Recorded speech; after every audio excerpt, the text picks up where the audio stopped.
friends. I don't got no friends. You know what I mean? I got supporters, people on my side and people on the other side.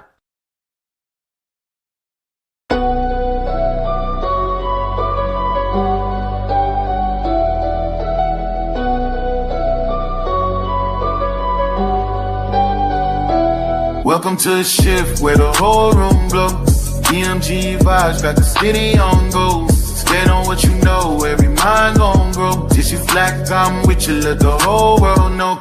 Paradigm light, yo, shine just right. Respect your view, even if we don't align right. We can disagree and still keep the love tight. DMG family, we elevate the mind right. This that channel that be talking back, energy attack. Iron sharpens iron, watch the whole league react. Competition in the building, better tighten up your facts. We ain't clones, but we still mirror how you crack under impact. Every debater work hard, spot a weak, rap fast. You live wrong, paradigm shift and break your stance. I'm the judge, the jury, the pen, the contrast. My bars hit always like a quadruple. Buying title shift where the whole room glow. DMG vibes got the city on go. Stand on what you know, every mind gon' grow. If you black, I'm with you, let the whole world know. Paradigm light, yeah, we shine just right. Respect your view, even if we don't all align right. We can disagree and still keep the love tight. DMG family, we elevate the mind right. We invite every mind, long as you stand on yours. Walking with respect, leave with open doors. Channel stay lit, views jumping off of boards. STL bounce, yeah, the spy from the source. Competitors, welcome, step up, don't fold. We don't fit pressure, we refine under low. Thoughts heavy, we press them till the truth gets told. Shift so clean, it feel platinum, even when it's gold. Come through correct, bring your logic and your proof. Speak your truth, just don't run from the truth.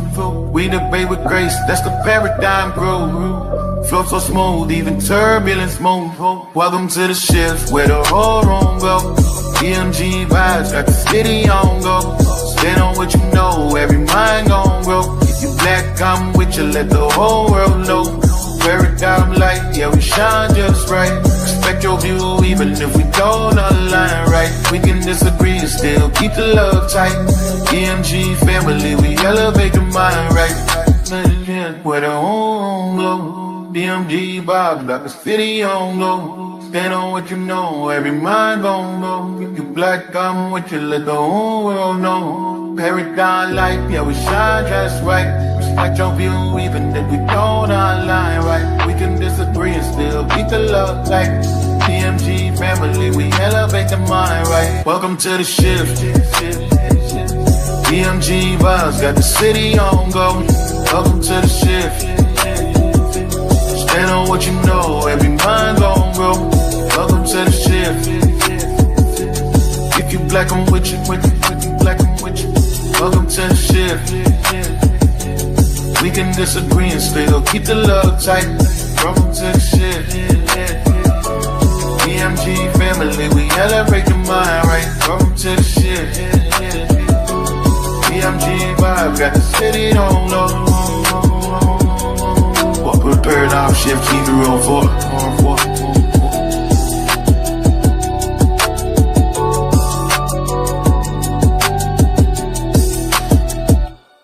Y'all know I say that greeting for one reason and one reason only.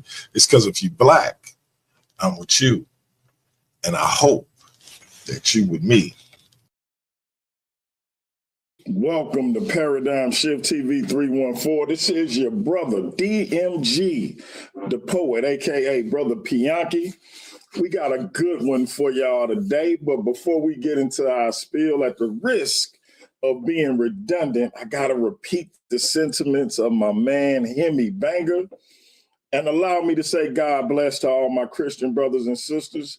Hotep to all my Kemetic brothers and sisters. I want to say Shalom to all my Israelite brothers and sisters. I want to say Assalamu alaikum to all my brothers and sisters in the NOI. I want to say Islam to all my Moorish brothers and sisters. I want to say peace to all my brothers and sisters in the nation of gods and earth, them 5%ers. I want to say what's up to all my atheist brothers and sisters. Salute to all my Abo brothers and sisters. I want to say what's up to all my Owaspy brothers and sisters. Create a gang. I want to say Shout out to all my Naga brothers and sisters. Last and certainly not least, I want to say, I can't forget, peace to my Rasta brothers and sisters. Last and certainly not least, I want to say Jumbo to all the rest of my brothers and sisters all throughout the African diaspora, be it here in the wilderness of the United States of America or beyond. Y'all know I say that greeting for one reason and one reason only. It's because if you Black, I'm with you, and I hope you with me. Our different ideologies should not keep us from uniting. We can have unity without uniformity. And last and certainly not least, we can disagree without being disrespectfully disagreeable. With that being said, man, let me put the legend on the big screen. We got the legendary JJ7K, aka Mandinka Mali, in the building. Tell the people what you hit me up and talked about the other day as far as this show, bro. All right. First of all, I would say peace and blessings to Worldview War Debate League. I'm official now, so I will be up there debating. Peace and blessings to the Lions Den. Shout out to my wife, Queen Kitty Hayes. Shout out to the rest of the team that's watching, people that's watching on the Lions Den and JJ7K TV. Yeah, man, me and this brother, man, I went back and watched that debate that him and I had, and man, it was funny, it was powerful, and a lot of y'all didn't get to see it. So me and him would like to just sit back and go back in time for a couple of months and, go over the information, because this topic really needs. So I'm just waiting to just go back and watch it again and hope y'all enjoy the show. There's no beef between us. We threw a couple of shots at each other during the debate, but that's how it is in the battle, of war. So that being said, I turn it back over to DMG. No doubt. And I did think it was a good idea to rewatch the debate. I looked at it and I was laughing. I was making fun of JJ for mispronouncing words, and lo and behold, here I was mispronouncing words repeatedly. So it's always funny to watch something in hindsight, and I want to make sure that people do get the information, do understand the information, and understand what both parties was talking about in the debate. So without further ado, let me share my screen and we're gonna get this thing popping.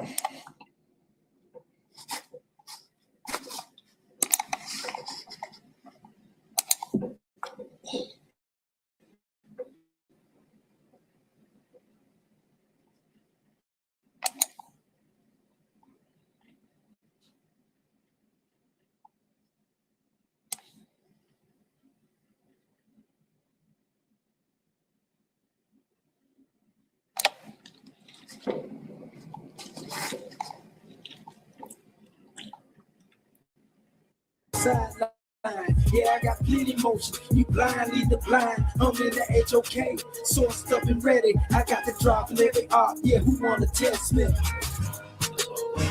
Come on, man. Yo, I gotta stop talking when I'm putting my sound effects on. I'm saying for a reason. You see that young champion, the future champ in the building. God damn it. He ain't afraid to pop up in this mom. He ain't afraid. Y'all playing yourself.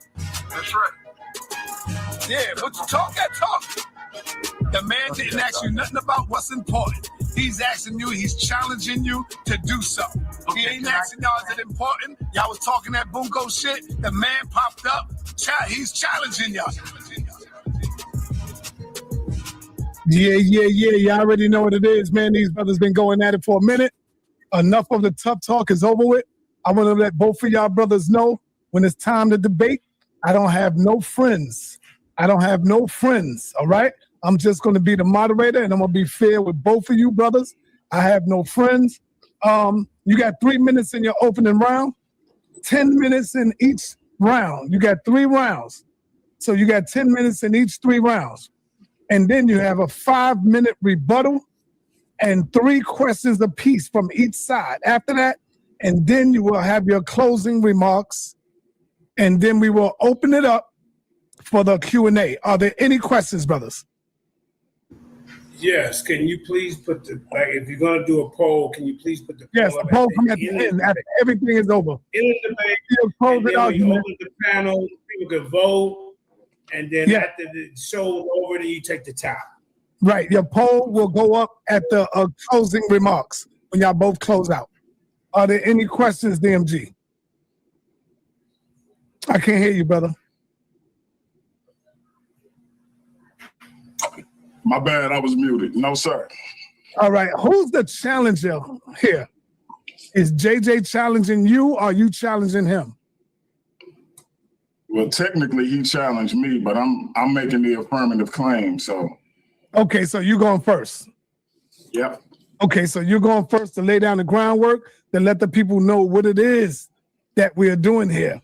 And family, Mandinka Mali versus DMG, exclusively HOK, is Black Existentialism the best ideology for Black people? That is the topic. And we're going to go. You got 3 minutes, DMG, in your opening argument. Are you ready, brother? I'm ready. Okay. Hey, real quick, man, real quick. I just got to say, listen, that day that we did that debate, man, that bird was popping. Hey, big bird energy was in the building. You heard me?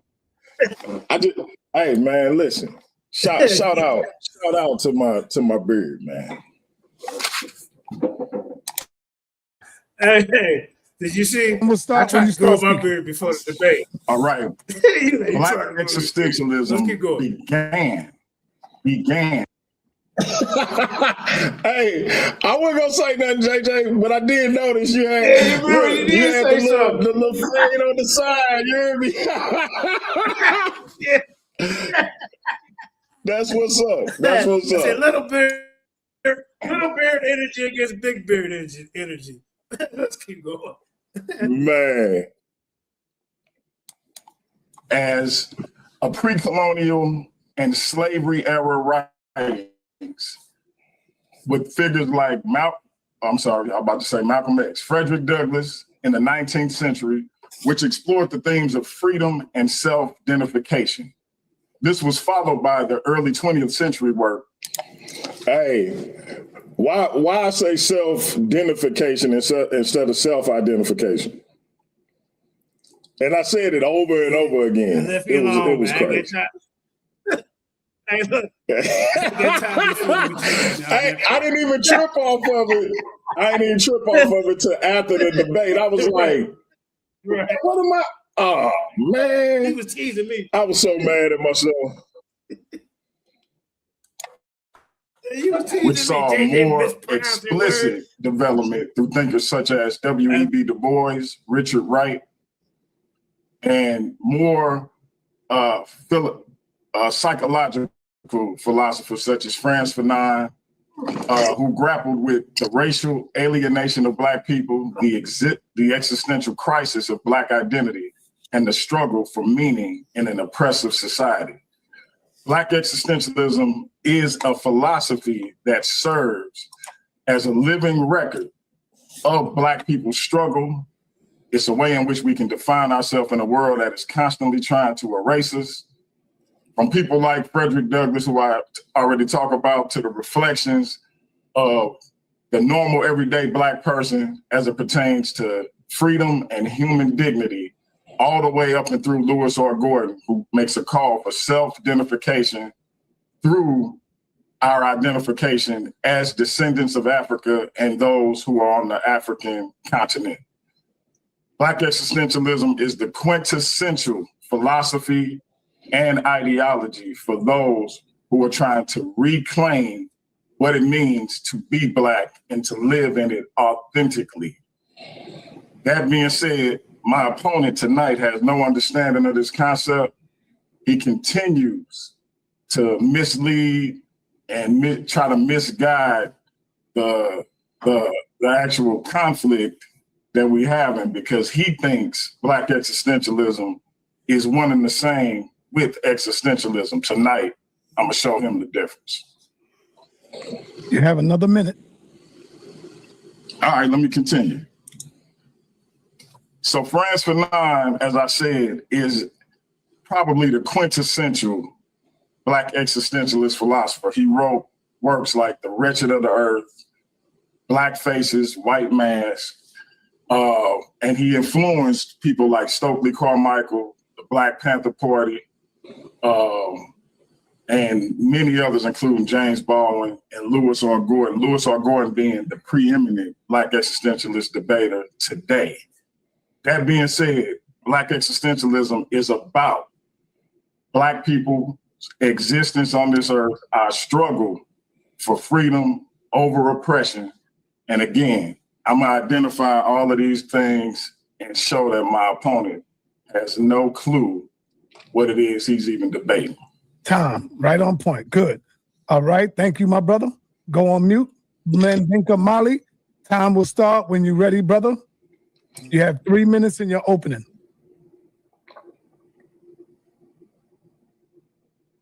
Unmute yourself, brother. Yeah, peace and blessings, ladies and gentlemen. The HOK Gold is back in the building, the most feared debater on this planet. Lions Den debates. Hey, CEO. And listen to this. I want all y'all to really pay attention to what he's bringing to the table, right? So he said he bringing up one guy named France Fanon, right? This guy did not create a movement. There is no organization for existentialism. So so good afternoon, honorable judges, worthy opponents and fellow debaters. Today we gathered to discuss a crucial topic that has shaped the experiences of Black people for centuries. It's going to be Black collectivism versus Black existentialism. I have Black Pan-Africanism versus Black existentialism. I have Black nationalism versus Black existentialism. I have the Black Church and the Nation of Islam, all of these collective movements against an individual movement, and he got one guy named Fran. Another guy's named RuPaul and Richard Baldwin, a whole bunch of gay guys in front of this movement. Individualism is what you see when you deal with existentialism. The Black collectivism has been the backbone of our struggle. Our freedom and equality from the abolitionist movement. You won't see no existentialist movement in the abolitionist movement, Sarnetta. By working together, by supporting one another, Black people have achieved remarkable progress in overcoming obstacles. The Black Church, the Nation of Islam, the Marcus Garveys. See, his leaders, when he brought up W.E.B. Du Bois, this guy promotes eugenics. This guy promotes Planned Parenthood and got a letter with Margaret Sanger. Individualism is nothing but when it leads back to collectivism.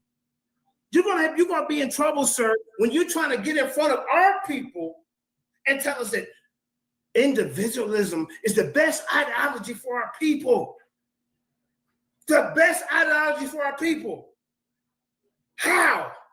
There is no groundwork with existentialism, but you can go and look up the 25 components of Pan-Africanism. You can go look up the 25 components of Black collectivism. You can go look up Afrocentricism. You can go look up African spirituality. He's finna get in front of us and tell us that Black existentialism is the best ideology for our people. That's where you're gonna have a problem in this debate, sir. Because this comes from Europeans. He wants to try to separate it. But the founding forefathers of this movement, of this is not even a movement, of this psychology, ideology comes from Europe. I'm going to you people from Africa. Tom. Philosophers. All right, we are headed into the first round. Socialism. Tom, you don't hear me? All right, we going into the first round. DMG, do you have anything you want to put up? A PowerPoint presentation or what? Can't hear you, brother. Unmute yourself. My bad. I keep forgetting to unmute. Yes, sir. I got a slide that a few slides I want to show. Okay. JJ, what's your thoughts on that opening, man? Yeah, I mean, it was. We both came out, fire. Some people say you won, some people say I won, but to me, it's not about all that. It's about edifying the body, connecting with people who's like-minded like you. I ain't never said I want a unanimous decision in a debate every time I step in front of you, because that's not my goal. You see what I'm saying? But I can listen to my brother DMG, not to respond, but to understand where he's coming from. You see? So, people get mad after the debates. I always go and review my good points, study how I can get better, study like, damn, how did I miss that? But yeah, so let's get back into it, man. We both came out with the fire, It's high energy so far. Let's keep it going. No doubt. You put it up, let me know, and then when you start, you got 10 minutes in your first round. You got 10 minutes in this round. Got you. Give me 1 second. Brothers, there's no ad hominems and there's no profanity. So there's no calling each other names. That's the people come for the information, and there is no profanity. Let me get this pulled up.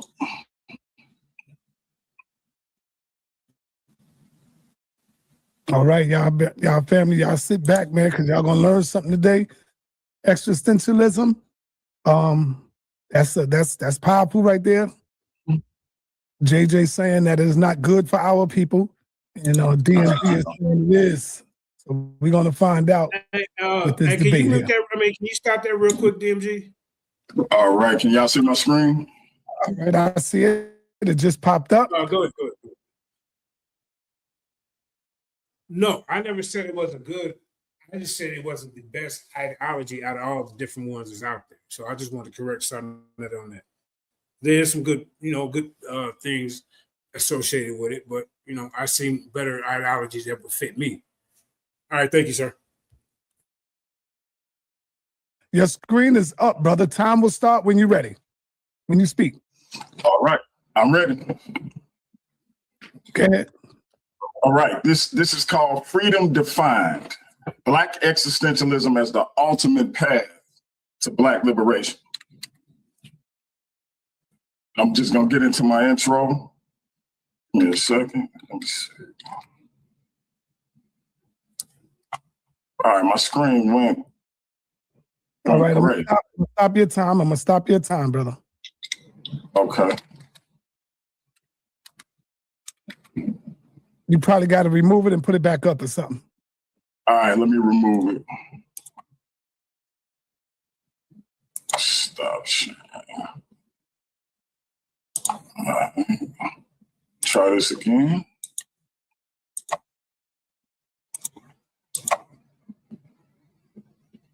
All right, y'all see my screen? Yep, I see it. Your screen is up and running. Time will start when you start speaking.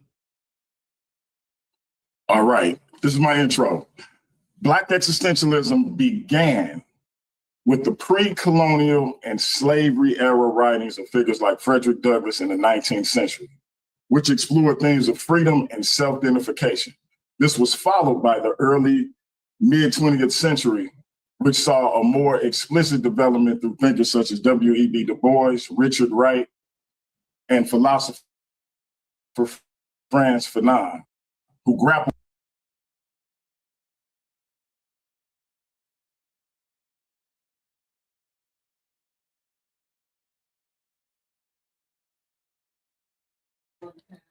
Hey, DMG, I think it froze up. My bad. I actually stopped it. Oh, go ahead. I'm mad at my sister Michelle Turner why didn't you tell me how badly I was mispronouncing self-definition? I said self-identification like 50,000 times, man. Like it's so cringe to watch that back, bro. Michelle, where you should have inboxed your brother like, all bro, right, man. Go. Hey, let me Trust me, you all right. finish. I just had to point that out before somebody else in the chat pointed out. With racial alienation, the existential crisis of Black identity, and the struggle for meaning in an oppressive society. Black existentialism is a philosophy that serves as a living record of our struggle to define ourselves in a world built to erase us. From Frederick Douglass' 19th century reflections on freedom and human dignity through W.E.B. Du Bois' call for self-identification after slavery, to Richard Wright and Ralph Ellison's explorations of alienation, this tradition centers the Black experience as the starting point for understanding existence. Frantz Fanon exposed the psychological toll of racism and colonialization, while Stokely Carmichael carried existentialist ideas into the Black Power movement, proving that this framework fuels action as well as thought. Black existentialism shows us that meaning is not handed down by oppressive systems it created. It is created by us, for us. That is why it stands as the most powerful and relevant ideology for Black people seeking freedom, dignity, and self-determination today. Black existentialism, or Africana critical theory, is a school of thought that critiques domination and affirms the empowerment of Black people in the world. Although it shares a word with existentialism and that philosophy is concerned with existence and meaning in life, it is predicated on the liberation of all Black people in the world from oppression. It also may be seen as a method, which allows one to read works by African-American writers such as W.E.B. Du Bois, James Baldwin, Frantz Fanon, William Moore Gordon, and Ralph Ellison in an existentialist frame. Lewis Gordon argues that Black existentialism is not only existential philosophy produced by Black philosophers, but is also a thought that carries the intersection of problems of existence in Black contexts. So let's talk about definitions. Existentialism has a concern with existence, freedom, choice, and authenticity, while Black existentialism concerns itself with existential reflection rooted in anti-Black racism and colonialism. It critiques domination and affirms Black agency. Historical context. The transatlantic slave trade, colonialism, Jim Crow were all determinant factors as it pertained to these thoughts that began to encompass what would later become Black existentialist thought or Africana critical theory. People like Frederick Douglass, Sojourner Truth, Harriet Tubman, and others. I can't remember my sister's name, but she was a poet in the 19th century. They all their writings became the proto frame. So that poet I was talking about, that was Phyllis Wheatley. Just FYI, that was Phyllis Wheatley I was talking about.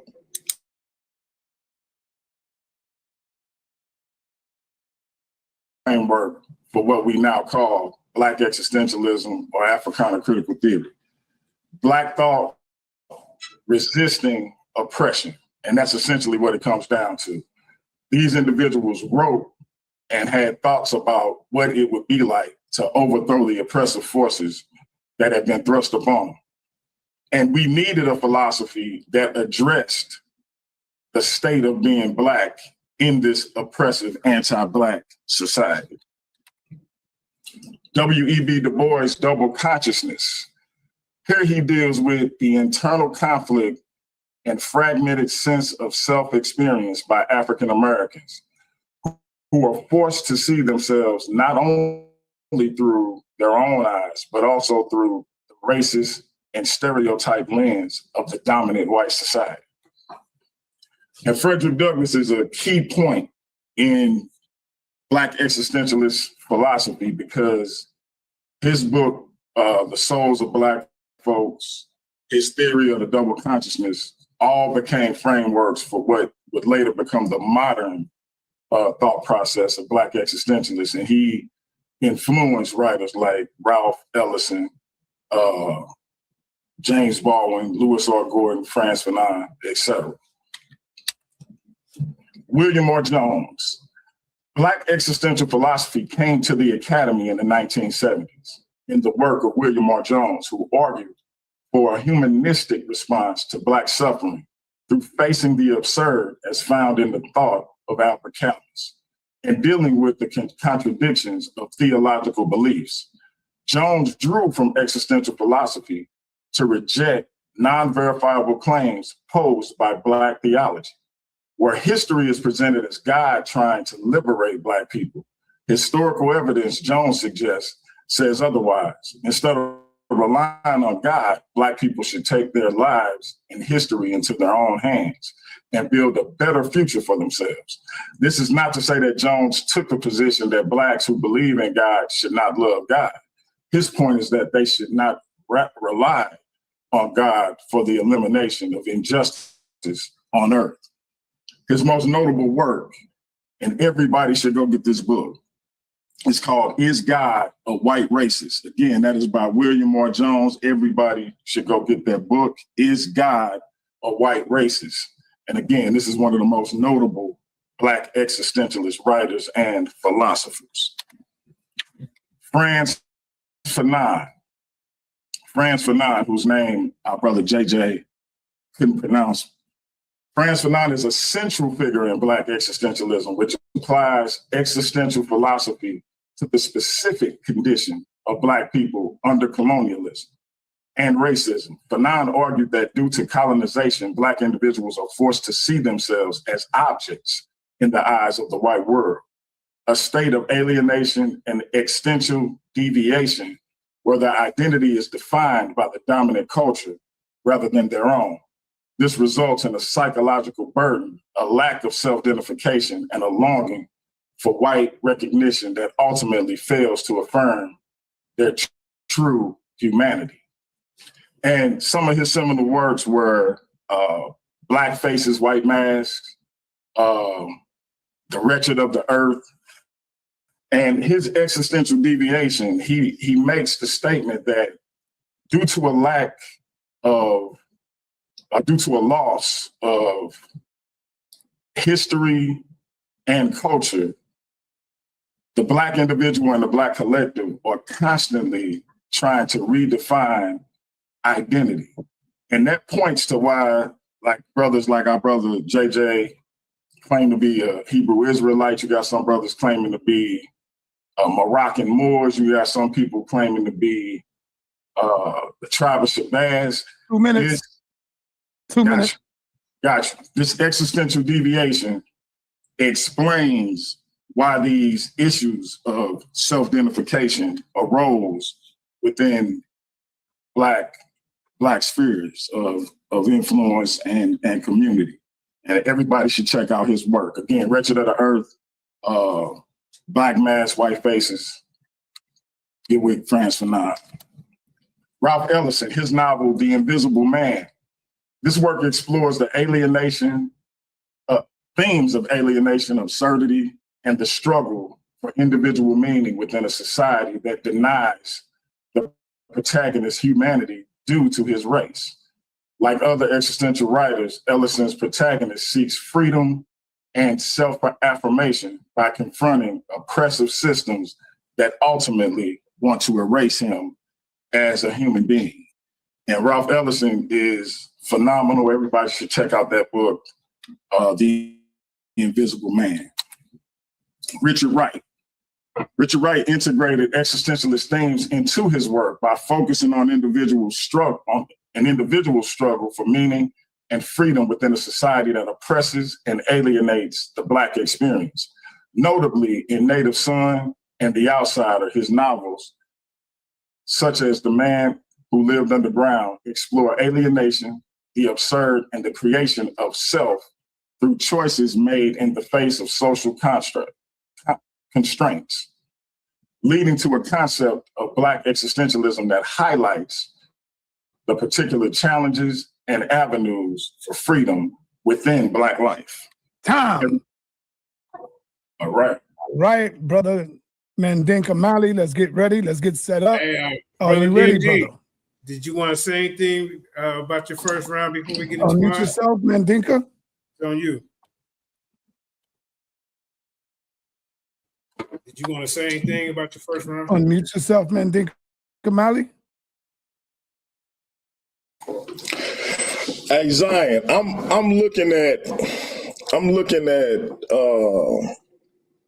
Sonetta chat from that debate, man. Why you talking about I need some of Captain Tazoriak beard oils? You trying to say my beard is dry, brother? Oh, you trying to say my beard is dry?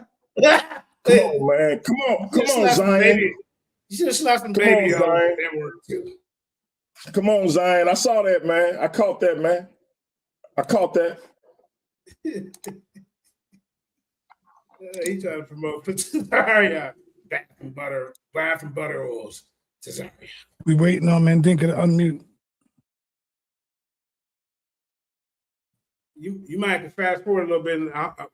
Okay, here I go. Yo, you know what? You might have to cut off your camera in case your thing is running a little slow. Everything gonna be all right. Si, you mind if I do a shameless plug? Yes, go ahead, brother. Go ahead. Hey, everybody, please, for the mods who got my link, throw my link in the chat. Everybody subscribe to Paradigm Shift TV 314. Europeans. That's going to be a powerful content. Preliminary to let y'all. Time will start when you're ready. I'm ready, man. Time will start. All right, ladies and gentlemen, like I said, man, this guy is a rookie debater, man. You up here trying to present an individualistic ideology. The burden of proof is on you to prove that existentialism is reign supreme over Pan-Africanism, over Black nationalism, over Black collectivism, over African spirituality, over the Christian movement and the civil rights movement, over the Nation of Islam. You cannot do that, sir. The burden of proof is on you. All I got to do is respond. You see what I'm saying? So individualism and collectivism, this is the differences between what he's trying to bring to us. See, it overemphasizes on individual. This is what Black existentialism deals with before I get into my information. So I got to let y'all know, because we didn't do a preliminary, to let y'all know what this is. Nobody heard of this. You don't see nobody talking about no Black existentialism because it comes from Europeans. Individualism versus collectivism is the main topic here. Overemphasis on individual freedom. This is what existentialism brings to the table. It might neglect collective responsibility. Yes, baby. Okay. All right. I got you. All right.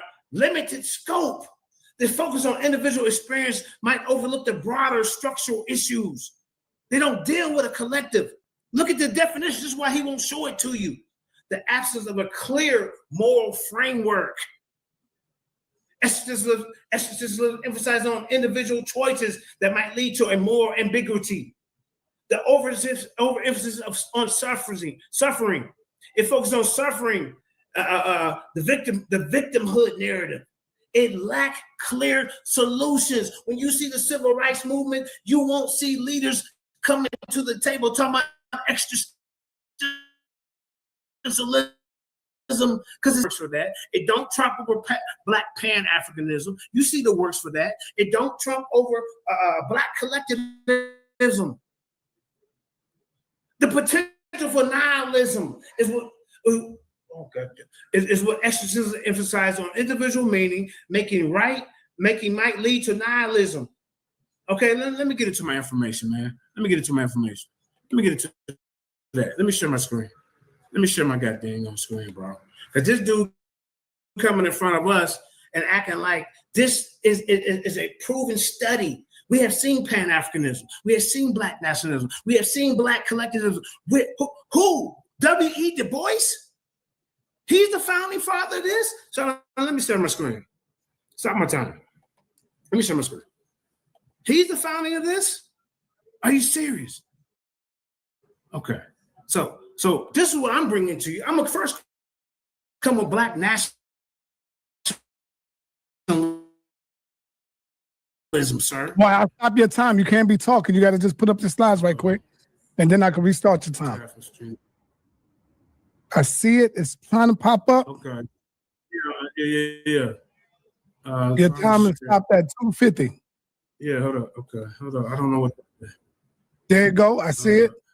Your screen is up. Hold up. You see it? All right. Okay, hold up. All right. Time resumed. One that I want to show. The one I want to show, I don't know what's going on. There it is. There it is. Yeah, let the time move. Let the time move. The ladies and gentlemen, this guy's made a bold statement in front of the Black community. Yeah, start my time. So I'm gonna tell you, like, all these isms is really just a thing to keep us divided. But if we're gonna deal with isms, we gotta deal with one that has just been proven in the groundwork, right? Black nationalism is a complex, multifaceted ideology. See, remember, this is the battle of the ideologies. His ideology comes from Europeans. It's not cultivated and born in our own, in Africa and brought to us. It's not Pan-Africanistic. It's Europeanistic. And I'm going to show you the founding fathers of this culture in the second round. Now, Black nationalism is a complex and multifaceted ideology that has evolved over time, shaping the identity, the culture, and the politics of African Americans. Existentialism does not deal with none of that. See, Black nationalism has a roots in the 19th century when African Americans began to assert their identity and challenge the dominant white culture. Some of the early manifestations of Black nationalism include the formation of the African Methodist Episcopal Church in 1816. So you want to kick out the church because guess what? Your values with Black existentialism goes and contradicts against the church, which you say you're a Christian, which is one of the first independent Black denominations in the United States. They go to the source right here, www.amchurch.com about our history. Let's keep it moving because the time is limited. Now, the emergence of Black nationalist leaders such as Martin Delaney, I know you ain't never heard of him, but like Jabari said, I'm bringing it out today. And Henry Highland Garnett, who advocated for African American. Hey, you know, Senator didn't even tell me my screen was sharing, bro. Only deals with an individualistic freedom of choice. There is no Black existentialism church. There is no.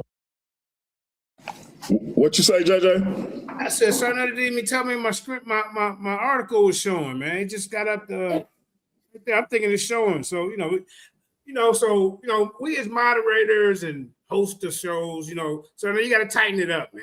I mean, I got to tighten things up on my end.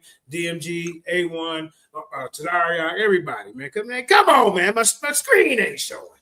But okay, let's keep going. Hey, that whole time I was like, what is we looking at? Yeah, I was confused. But I don't know. I think Sarnetta thought that's what you was trying to share. Nah, man. Yeah, man, come on, Frankie. That's all right. Let's keep going. Black existentialism movement. He would tell you it's not a movement. So how is this the best ideology for our people?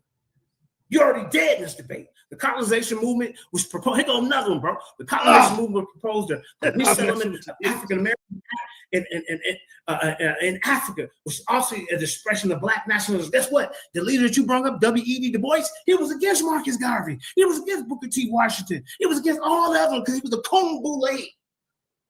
Let that sink in, y'all. This guy that he promoted, the leader of the Black existentialism movement back in the day, they didn't bring his ideology to the forefront of the civil rights movement because this dude was compromised. He was compromised when he started working with Margaret Sanger. That's what he did. Now let's keep it moving, man. You done got in front of me with this nonsense. Now you're gonna get beat up. Now Martin Delaney and Marcus Garvey were two influential figures. So this is already better than yours. In the early history of Black nationalism, Delaney, a physician and writer, was one of the first African Americans to advocate Black nationalism. He argued that African Americans should have their own nation, either in Africa or America. You ain't gonna hear this from no W.E.B. Du Bois. He was trying to exterminate our people. He was trying to exterminate our people with this eugenics movement. We should get his ideas from the age of enlightenment. Because he ain't nothing but a goddamn another coon. Look, he's stopping Garvey and trying to get us. Look, I ain't trying to say Garvey was always right, but look, Garvey, a Jamaican American activist, was a key figure in the Universal Negro Improvement Association, which was founded in 1914. The UNAI promoted Black economic empowerment. There is no Black economic empowerment existentialism movement. Where you gonna find it? You made it up. What about cultural pride and Pan-Africanism? And his membership reached into millions during the 20s. You go to source the Black Post or Global African American History, Negro Improvement Association. I can put it in after the debate. I pull it up right now. I'll pull it up right now. Like I said, the impact of the Harlem Renaissance. This guy here you go to okay, wait, hold on. Let's go back. For some reason they took it down. Look, when it comes up, they take it down. Let's go back though. Let's go back. Where we at, man? Hold up. All right, we're gonna skip to another screen. Hold up. Let me get it's trying to stop my screen. I ain't gonna share it. It's not that. Come on, man. All right, you have 7 minutes or 6. Oh yeah, hold on. All right, let me go. I'm trying to watch it. Hold on, let me get back to this. Man. How many minutes I got left? You got 3 minutes left? Yes, let's go. Yeah, time resume. Hold on, let me pull it back. Hold on, bro. Hold on. All right. I should have tried to show that. Hold on. Yeah, man, I be having technical problems. All my debates. I ain't gonna lie. Yeah. All right. No, that ain't what I want. I apologize, ladies and gentlemen, because I was cooking them. He ain't got nothing coming. Let me be quiet while I'm trying to pull it up. Hold on. Where it is. Oh, come on, man. Hold up, son. Let me get it back up. I apologize. African philosophies, individualism, collectivism. Hold on. All right. I'll tell you what, start it back up. I'll go from this. Yeah. Here we go. That's all right. We're going to go with this. I'll come back to that. Okay, yeah. Okay, I'm going to tone it down, okay? Now, achieving... You tell me I'm too loud. Yeah, start. We're going to go back to this. Because he hasn't showed any groundwork for Black existentialism. Nobody even heard of this.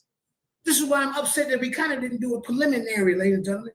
You coming in front of us with this, and I can tell you some of the founding forefathers is a bunch of whole got to LGBTQ guys, but I ain't even got to do there to beat this up. And here goes some other ideology that would destroy an individualistic approach. Achieving Black national, achieving major national influence through the Nation of Islam. See what I'm saying? In the Black Power movement. These ideologies in the 1960s, proponents of Black nationalism advocated economic self-sufficiency, race pride, and African-American and Black separatism. We wanted to be separate. We was better with our own stuff by ourselves.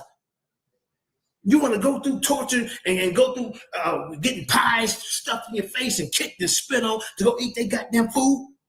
This is what W.E. Du Bois promoted. 2 minutes. He didn't want us to go back to Africa.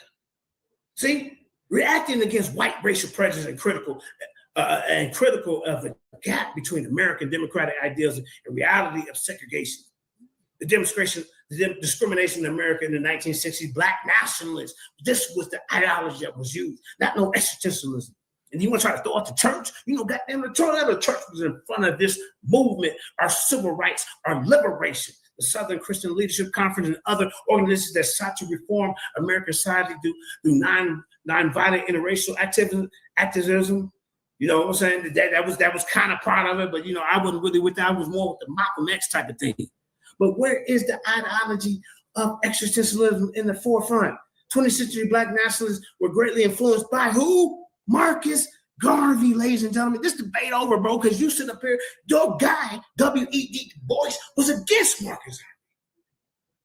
The immigrant of the United States who founded the United Negro Improvement Association in 1914.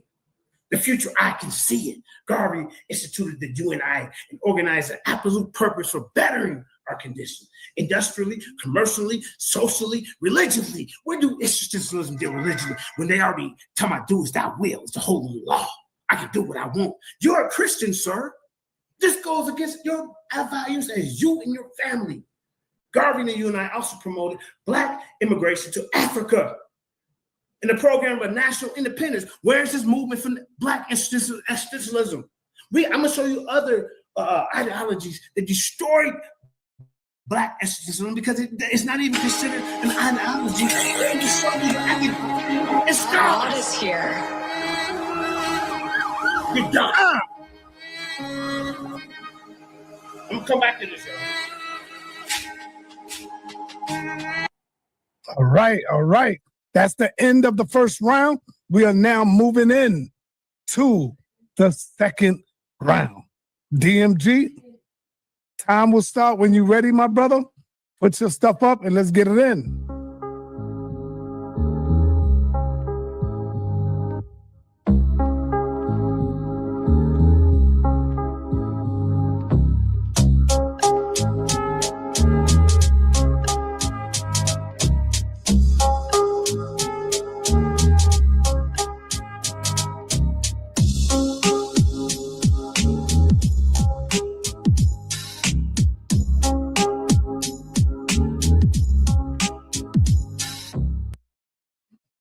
Right, time to get it in when you're ready, brother. Take your time, look for your joint.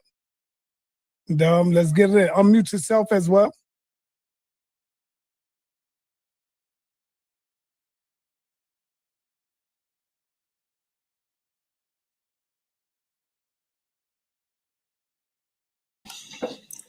You could tell I was nervous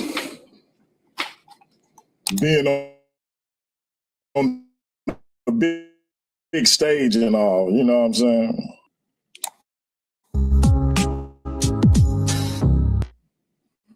All right, time to get it in when you're ready, brother. Take your time, look for your... Gotcha. Give me 1 second. Get back to my slide.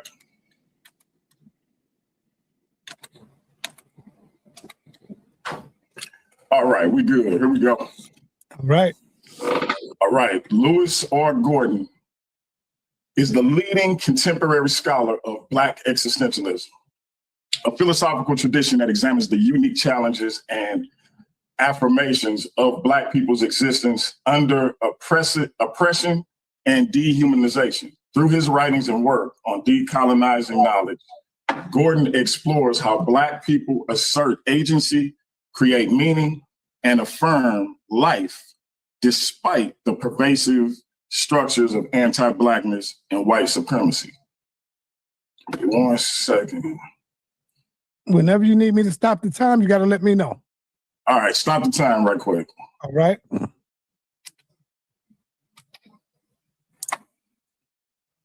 Let me stop sharing for a second and then I'm gonna bring it back.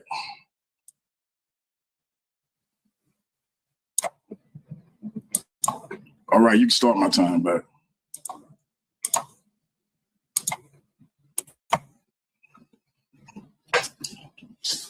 All right. Through his writings and work on decolonizing knowledge, Lewis R. Gordon explores how Black people assert agency, create meaning, and affirm life despite the pervasive structures of anti-Blackness and white supremacy.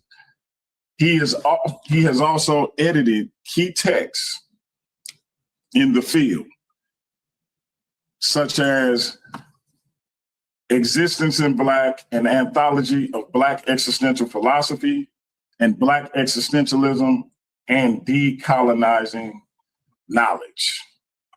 Let me move it down. So JJ talked a lot about what he thinks Black existentialism is. Again, he's talking about existentialism. At the beginning, if you go back, family, you'll see that I pulled up definitions of existentialism and Black existentialism. JJ continues to talk about existentialism. His critiques of that are fine, but he needs to talk about Black existentialism. Black existentialism has nothing to do with this individual mind state that he keeps talking about, because Black existentialism not only identifies the existence of the Black individual, but also the Black collective.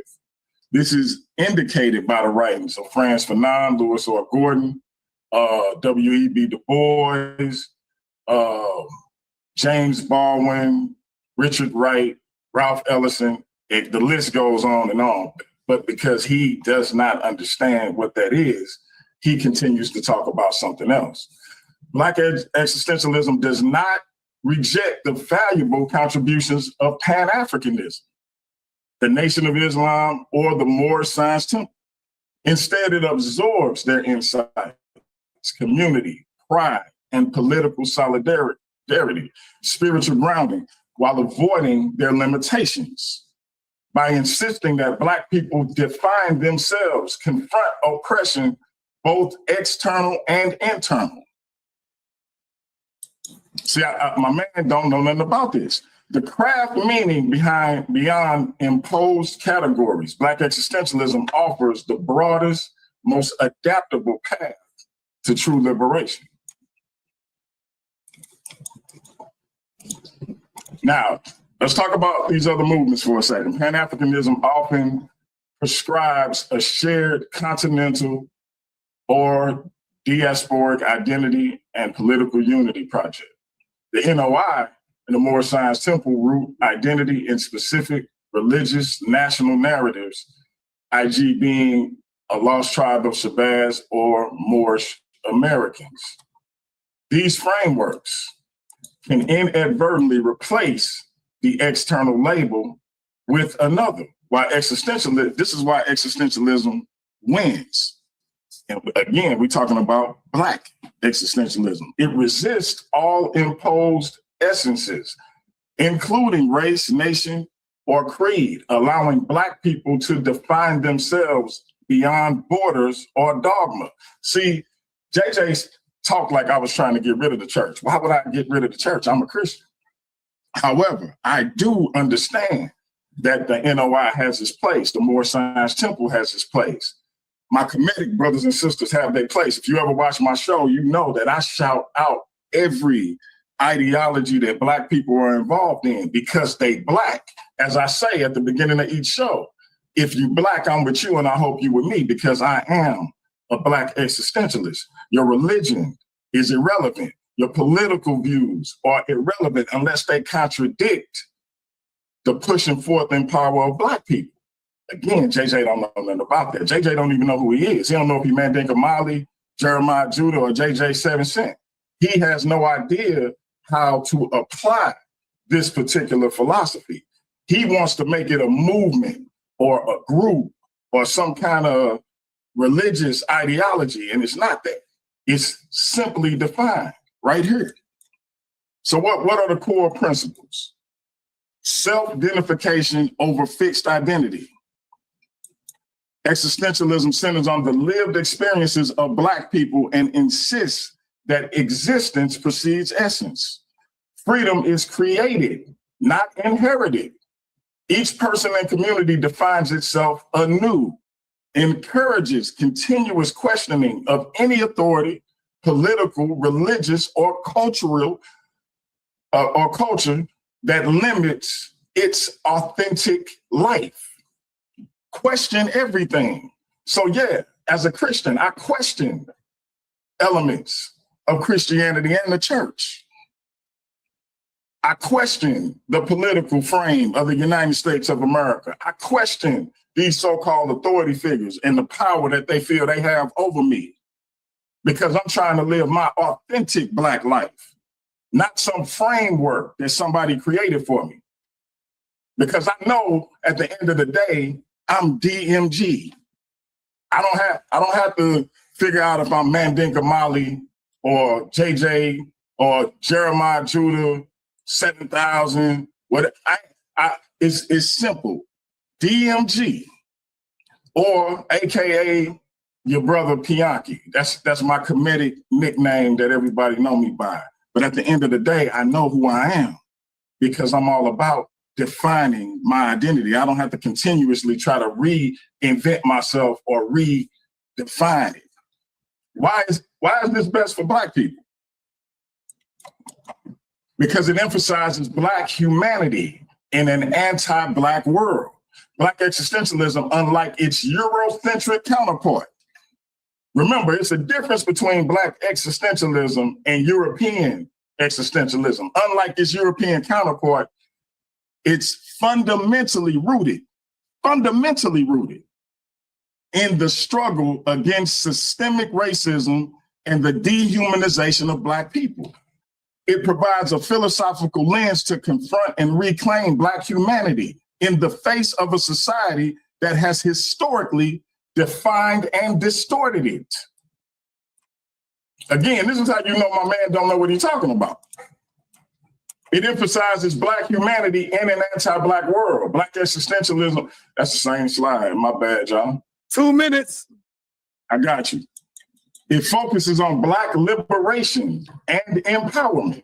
Let me say that one more time for the people, as Sonetta would say, with slow gases. I ain't saying that's Mandinka, I'm just saying, let me say it again for the people with slow gases. Shout out to the Godfather, Sonetta. It focuses on Black liberation and empowerment. Rather than a solitary individualistic quest, I sound like Mandinka, not being able to pronounce stuff.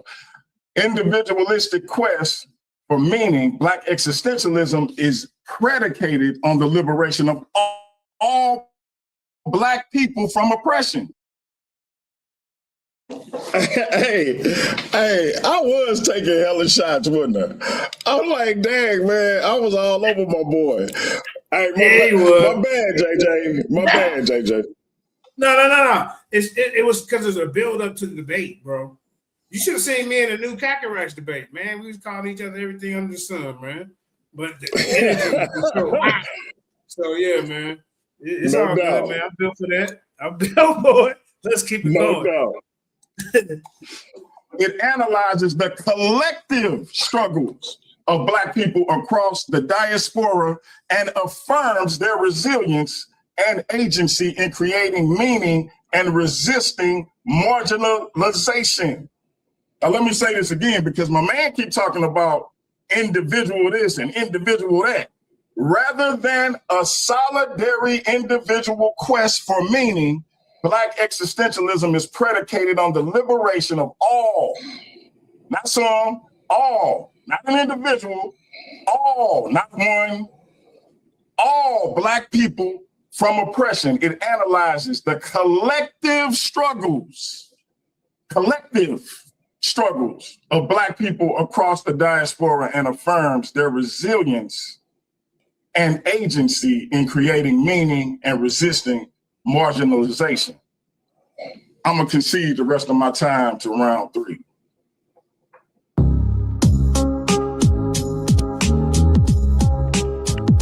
Right, all right, man. All right, that's what I'm talking about. We got JJ Mandinka up, ready for round 2. The closer of round 2. Mandinka, are you ready? Time will start when you're ready, brother. Yeah. How y'all like it out there so far? Y'all see they getting it in. Getting it in, that's what I'm talking about.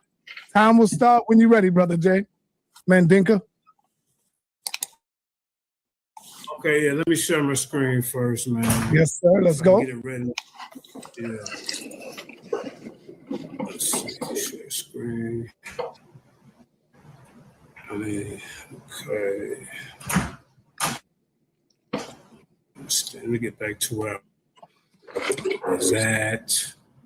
All right, share. Is it back up? Yeah, I see it, but it ain't come up yet. It ain't come through. I see it there. Waiting on it to show itself. Okay. Yeah, let me get. Come on, man.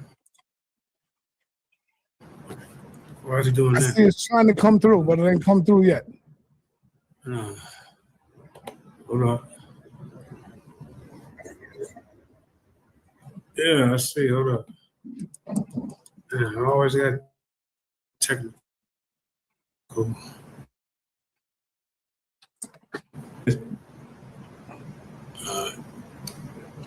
Remove it and bring it back. Try to bring it back, Mandinka. Apologize for the technical difficulties. You see it, sir?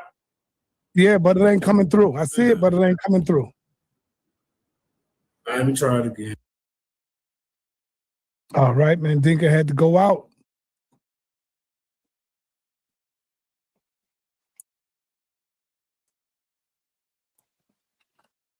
Yeah, he's a little nervous. I can't blame him, Si. I can't blame him.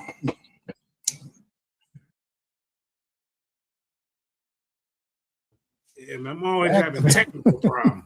I gotta tighten up the technical side of this.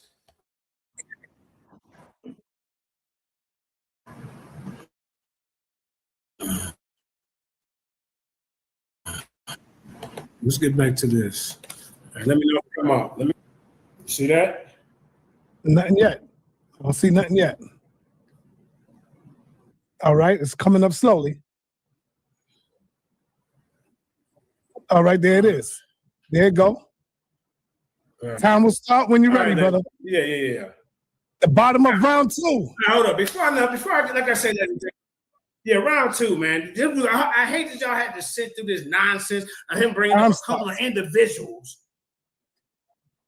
A couple of individuals, France, Franklin, and whoever else, he want to try to correct me on my pronunciation.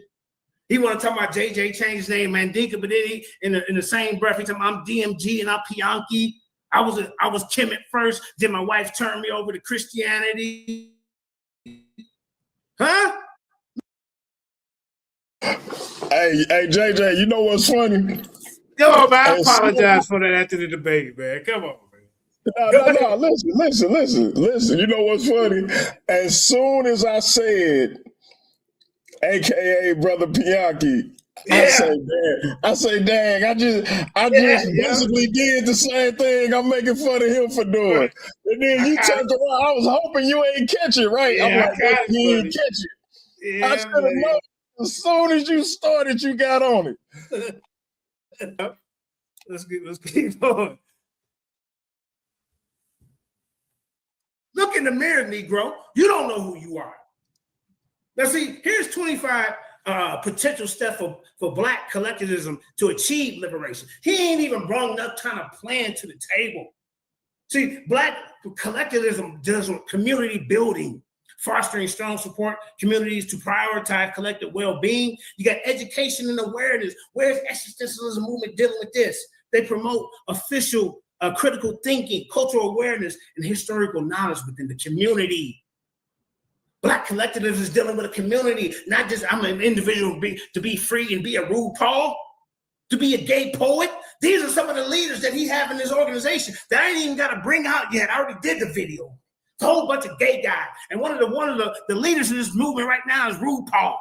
Go look at a prominent existence. If he can be free and do what the hell he want.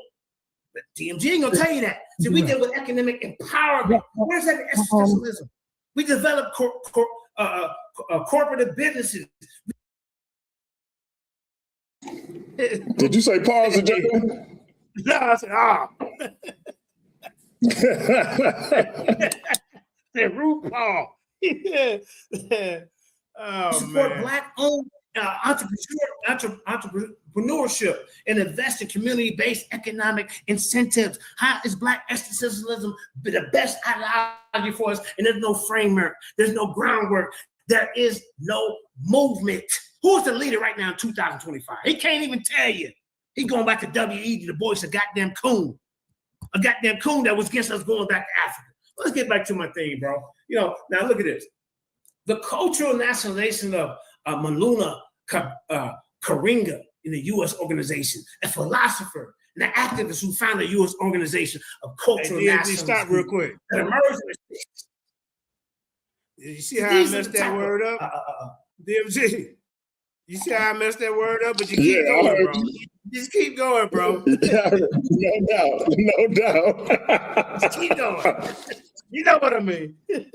It's spelled. I talk about I spell it for him if I mess it up. Hey, here you go. You figured out how to say it. Let's keep going, family.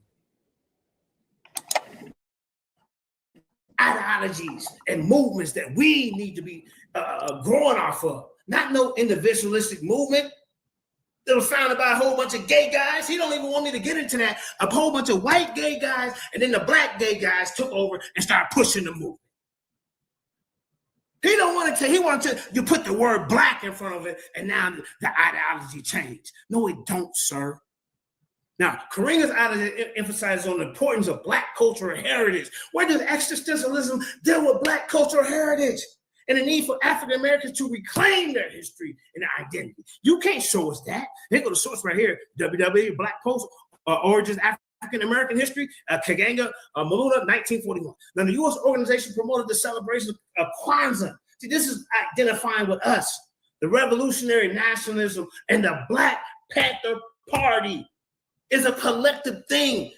Why won't you show the definition for existentialism when you say, I need myself? It's individualistic. There is no Malcolm X. None of them was fooling with this, bro. Huey P. Newton, Angela Davis, none of them was fooling with this nonsense. See, you're lucky just 3 10-minute rounds because you can't really get enough out. But the Black Panther Party, founded in 1966 by Huey P. Newton and Bobby Seale, was a revolutionary nationalistic organization. You will never hear nationalistic and goddamn existentialism in the same sentence. You will hear black nationalism, black collectivism, pan-Africanism, Afrocentric, Afro-spirituality, the church, the Nation of Islam, all of these ideologies, and he's going to put a European ideology in front of us and say it's the best? You ain't proved nothing today. You told us about a couple of individuals. So, Sage, I don't know what you're talking about in the audience. Where his sources at? Where his groundwork? He ain't showing nothing but his own opinion. Now, the party's ideology emphasizes on the need to arm self-defense and community empowerment. Where's the armed self-defense and community empowerment existentialism movement? Who's the leader of this? Where at? Where was Franz Fanon out there with the guns and getting in front of the people and doing the WIC program? Because they weren't dealing with no individualistic movement, sir. You're cooked. The Black Panther Party community programs, such as the free breastfeeding program for children and health clinics, help build a sense of community. Existentialism does not build a self-of community. Now, how about this? The influence of Malcolm X. Where your little leader at, Franz Fanon? Sound like a little fairy pop. Malcolm X, a prominent figure in the Nation of Islam, was a major influence on black nationalist ideologies. You mean to tell me you want to put existentialism, a goddamn European ideology, and can put it on us? We don't think like them, sir. His advocates for black self-defense. Where's the black self-defense advocate for existentialism, black self-defense correlation? You won't find it. His critique of racism and imperialism and the emphasis on the need for African Americans to assert their rights and dignity helped shape the black nationalist movement. And it ain't got nothing to do with no existentialism. That's all individualists that come from Europeans and got them fairy pops. The Chris Harris types. Malcolm X, all the light-skinned and looking elder bars one that claim they want to be the blackest one, and they got them, they the coons, the W.E.G. Du Boises. Well, we ain't going back to Africa. We got to stop this nonsense. He's a boule. He's a boule. Malcolm X later worked, particularly his critique on the Nation of Islam and his embrace of Orthodox Islam also helped shape more nuanced, inclusive understanding of black nationalism. This black nationalism, I can just beat you up with this by itself. By itself. You want to get into some more components? Where's your groundwork for? Here, let me give you some more, sir. Since you want to sit up here and get in front of us. Look at this. Look at this, y'all. How about this? 25% of collectivism. It deals with mental health support, prioritize mental health, provide support networks, and promote self-care practices. This is what black nationalism provide for our people. What is the existentialism? Where is that? Where the mental health support from existentialism movement? There is no movement. You want to get in front of me with this. How about this? Family and community support. So what Black nationalism do, it strengthens our family bonds, supports single-parent household, and provide resources for vulnerable community members. That you won't find. I just heard this shit up. Excuse me. Y'all just heard this recently from these dudes. You got youth development. Where's existentialism dealing with our youth? Huh? Let's keep it going, man. Let's keep it going. Let's keep it going, bro. Huh? Modern day nationalists continue to critique systematic racism and oppression. Thinkers such as Kenyaga, Yamahata Taylor, and Tanisha Coates have argued that racism is a fundamental aspect of American society. Existentialists don't deal with that, ladies and gentlemen. It's just an individual thing. I can be free. I can be RuPaul and Elton John and express myself. I ain't really got time to go into all these leaders, but I can really show y'all that a lot of these leaders were a bunch of LGBT characters, Black. See, here's the source right here. Now, Black nationalists also have been influenced by the feminists. No, we ain't gonna do that. Hold on, we ain't doing that. Now, Black nationalism is a complex and multifaceted ideology that has evolved over time. From the early manifestation of the 19th century and the contemporary forms, Black nationalism has played a significant role in shaping American culture and identity. Where is this Black existentialism? What has it done for us? Who's the leaders? You talking about somebody who died 100 years ago? Where are they at now? You want to go against all the ideologies of our people, the church, the mosque, the Nation of Islam, the 5%ers, the Hebrew Israelites, the Black nationalism, Pan-Africanism, and say some European concept that you put Black in front of is going to save our and help our people and bring us together when the whole core concept is life is meaningless. It's absurd. Life is meaningless and absurd. That goes against your biblical principles, sir. In your Bible, is not going to tell you that life is meaningless. It's going to give you a goddamn a blueprint to deal with life and how to get past out of this material world to get into the goddamn spiritual. Where's the essence of spiritual beliefs and concepts? You can't just throw that out. Oh, we just accept everybody. You got this from Europeans, sir, and you know it. Like I said, ladies and gentlemen, I don't know why he got in front of us trying to prove that existentialism is the best ideology when there is no groundwork, there is no framework. We haven't seen any of this, no proof and no pudding. Where it at? Show it to us in your third round. Show it to us with the Black leaders doing the civil rights movement and the abolitionist movement was using this ideology because you got in front of us and said this was the best. You're done, sir. You're lucky this is only 10-minute rounds, and I'm gonna cook you in the question and answer round, but you don't have to end of this week. Oh man, the heated, yeah. I sound like Bob Bates, but I'm bringing it, Sister. What was that, Michelle Turner? Yeah, let's keep going, man. Hey, listen. You turned up in that second round, man. I always do. I always turn up in the second round. Hey, look at the look on my face. Oh man. Hey, that was fun. I ain't gonna front. I did have fun. Yeah, you trying to look serious, and when I say you must have put me on the bucket list or something. I said, man, you try to look serious and just die laughing. But let's keep going, man. I had fun with this.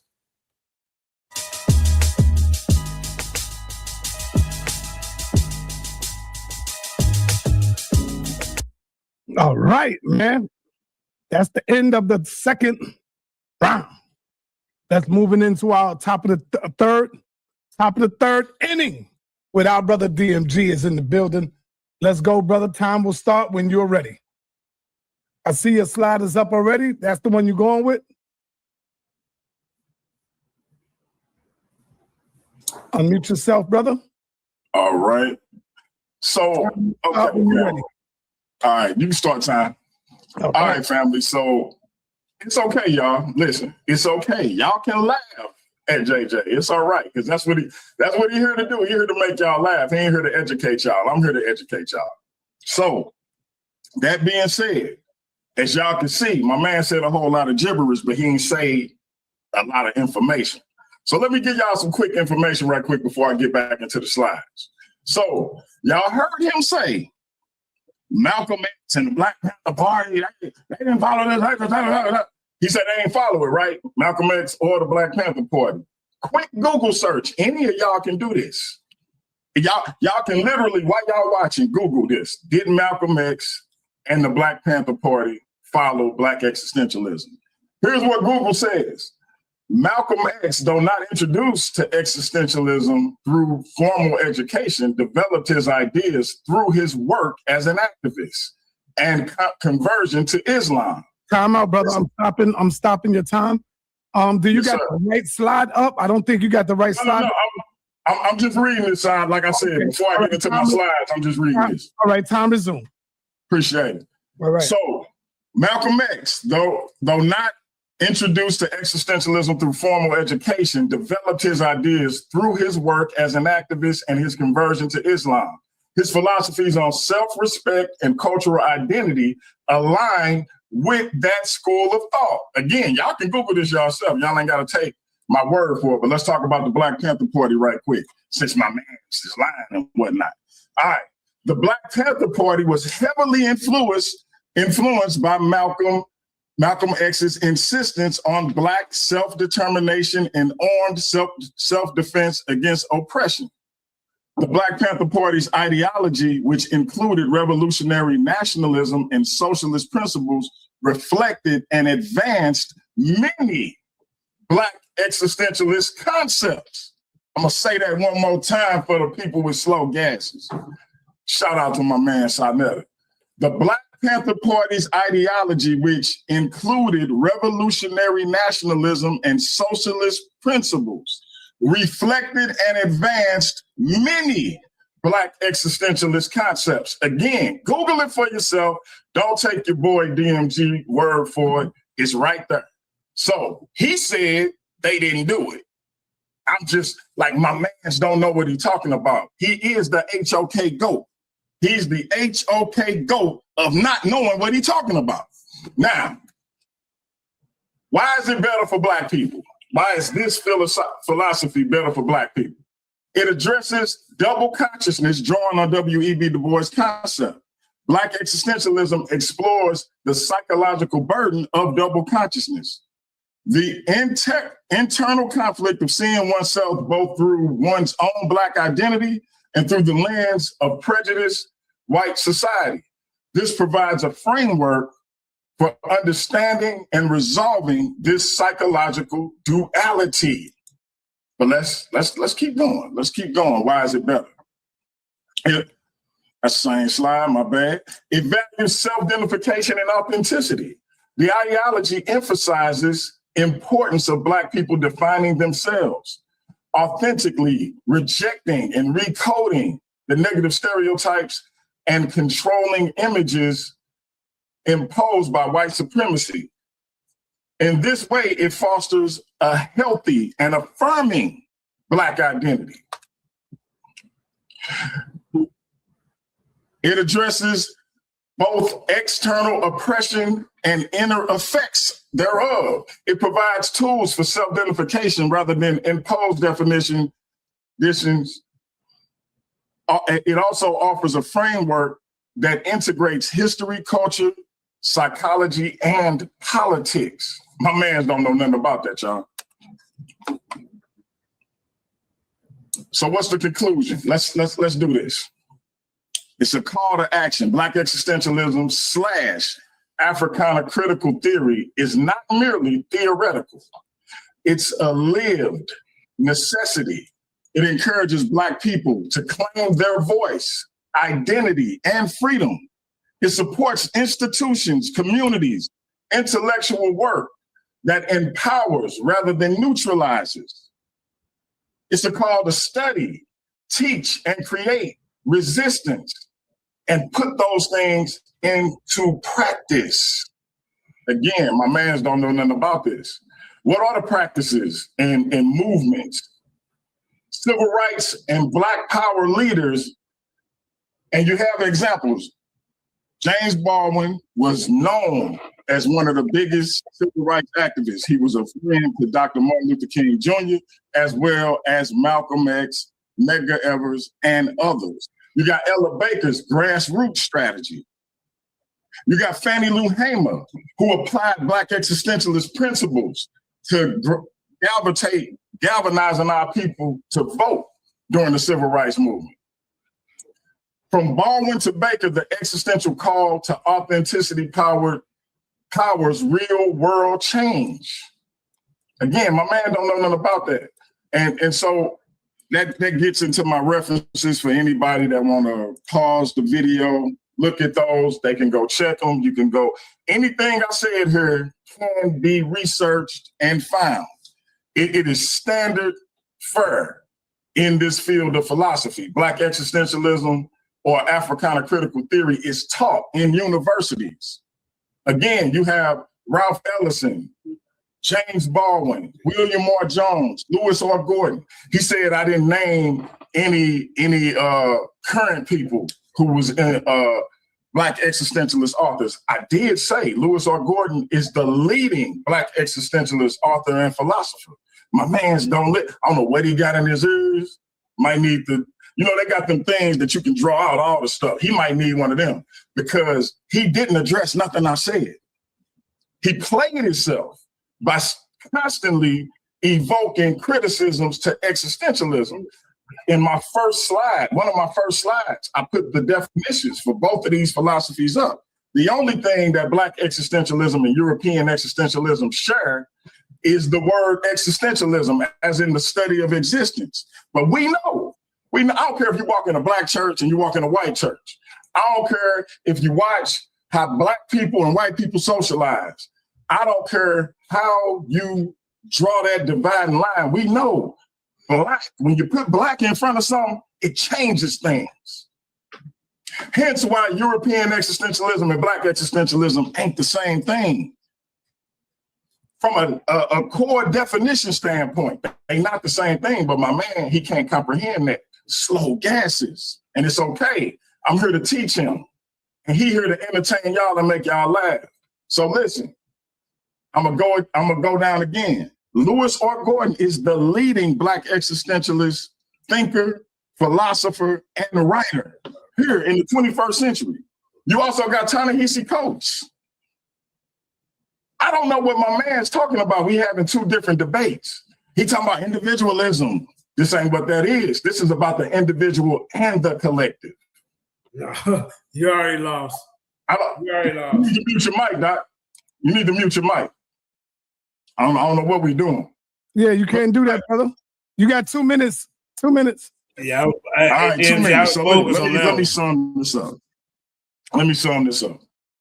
Black existentialism is a philosophical framework that examines the lived and experienced situations of Black people in a world that is constantly trying to erase that existence. I don't know what homeboy talking about. He can't even control himself. He said my wife brought me to Christianity, and listen, whatever that's supposed to mean, I don't know.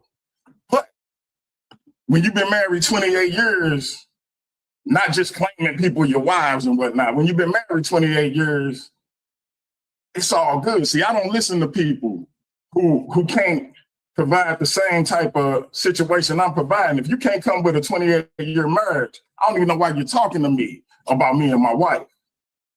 I don't just claim people to be my wife, Doc. I actually been with my wife for 28 years. You need to get like me. You got 28 more years to live. I see you say you got a new wife. I hope you got 28 more years to live with her. That being said, family, Black existentialism and European existentialism are two different things. I proved that. I secured that. My man having a different debate. At the end of the day, Black existentialism is about us self-identifying ourselves. As my teacher, my master teacher, Baba Saber, Maurice Seneferu, head of the Temple of Het Haru, says, You African have the power to intercede on behalf of yourself. That's Black existentialism. That's the only path to liberation. They can't take the pressure, sign it. You gotta have your shit together, don't sign it. They be cracking down the pressure, sign it. Yeah, look, this the toughest environment streaming. If you ain't got a source and you preaching, it's the home of consciousness and commission. All right, Mandinka, we in the bottom of the third. It's on you, my brother, to close this thing out with a bomb. Man. And time will start when you start. You got 10 minutes in this round, brother. The bottom of the third, last and final round. And we can start time right will now. start when you're We ready. can start right now. Hold on. Let me Time is starting when you're let me ready. get my screen showing. Yeah, let me get my screen. Hold up. I ain't gonna say nothing till I get my screen up. All right, y'all should be getting y'all rebuttals ready. Rebuttal is next round. Right after this, Let's see. I got 5-minute rebuttals Yeah, after hold this. up. Yeah. Oh, okay, cool. Okay, cool. All right, let me know when you see my screen.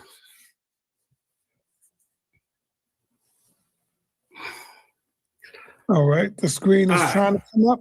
Not yet. It's on there, but it's trying to come up. Hold on. This is the source Right, Oh, that this the indigenous wrong- black man gave me. I give him credit for this part. Okay. All right. Yeah, it ain't come up yet. It ain't pop up. Here it is. I This see it. one. It ain't pop up. This one. Man, let it go. Let it go. Y'all see it now? Nope. Y'all see it? Y'all see the screen? No. Huh? There it go. Okay, it's coming up. There it is. All right. Now, ladies and gentlemen, he keep trying to fall back on W.E.B. Du Bois, ladies and gentlemen. This dude was a plant. He was an agent. Somebody sent in. Anytime that you start working with Margaret Sanger, look at it. This just kills your leader right here. This kills your leader. Your leader came to the table working with Margaret Sanger. Black folks in birth control. God told us to be fruitful and multiply. But the American Negro has been going through a great period of stress, not only in present day depression, but long before. And like I say, once again, he's not going to show you the definition of this existentialism that nobody heard of, and him and his little flunkies acting like they heard of it. Nigga, I brought this out. I caught Chris Harris talking about it, something that he don't know nothing about. This information comes from Europeans. It did not come directly from an African mind, an African philosophy, an African ideology. He want to put black in front of it. See?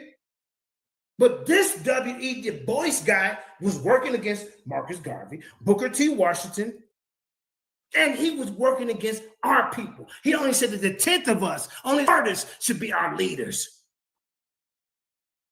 The carpenters and the roofers and the electricians, they don't count. Only the top 10 of his boule, Phi Gamma Ray, whatever the goddamn college institution, boulets and goddamn guardians to the crown. You want to get in front of us with this boule madness and think they're supposed to be our leader? Look at this, y'all. The American, they wanted birth control in our area. Here it is right here. Your leader's dead, nigga. Excuse my language. The American Negro has been going through a great period of stress, not only in present depression, reduced by ignorance and prejudice, and his former tradition of early marriage and large families has been a grave strain on the budget. This is what he's telling us, on which we seeking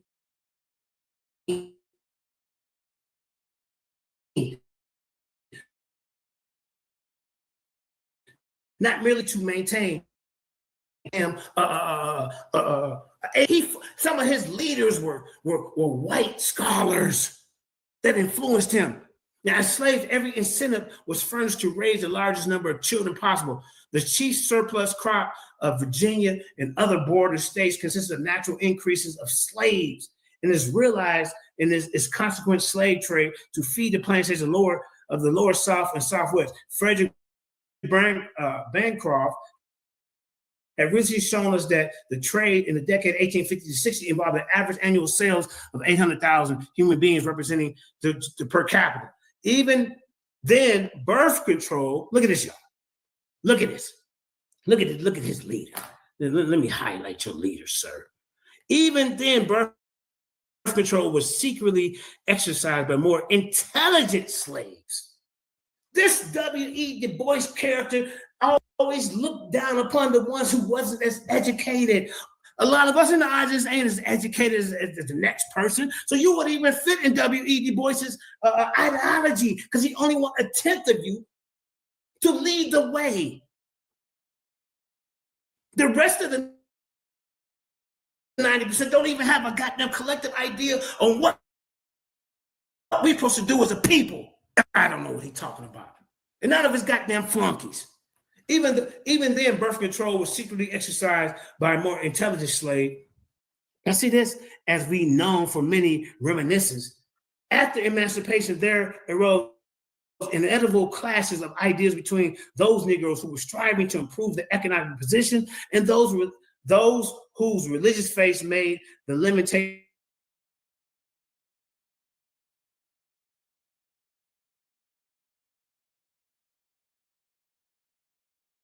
All right, I'm stopping your time at 4:21. Yeah, look like you got pulled off. You got 4:21. I'm stopping your time, and you froze on the screen. So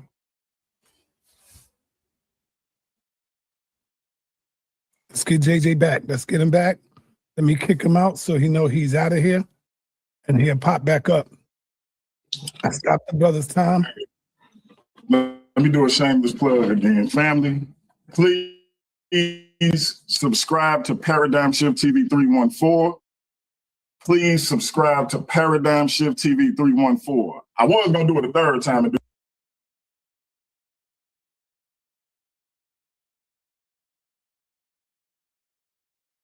Be quiet, bro. Be quiet. You ain't no discipline. All right, come on. Just come on in. I'm going to hang up.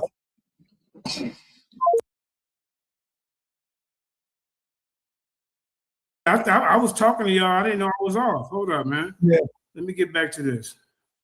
You using the phone? I got this. Let's hold up for a minute.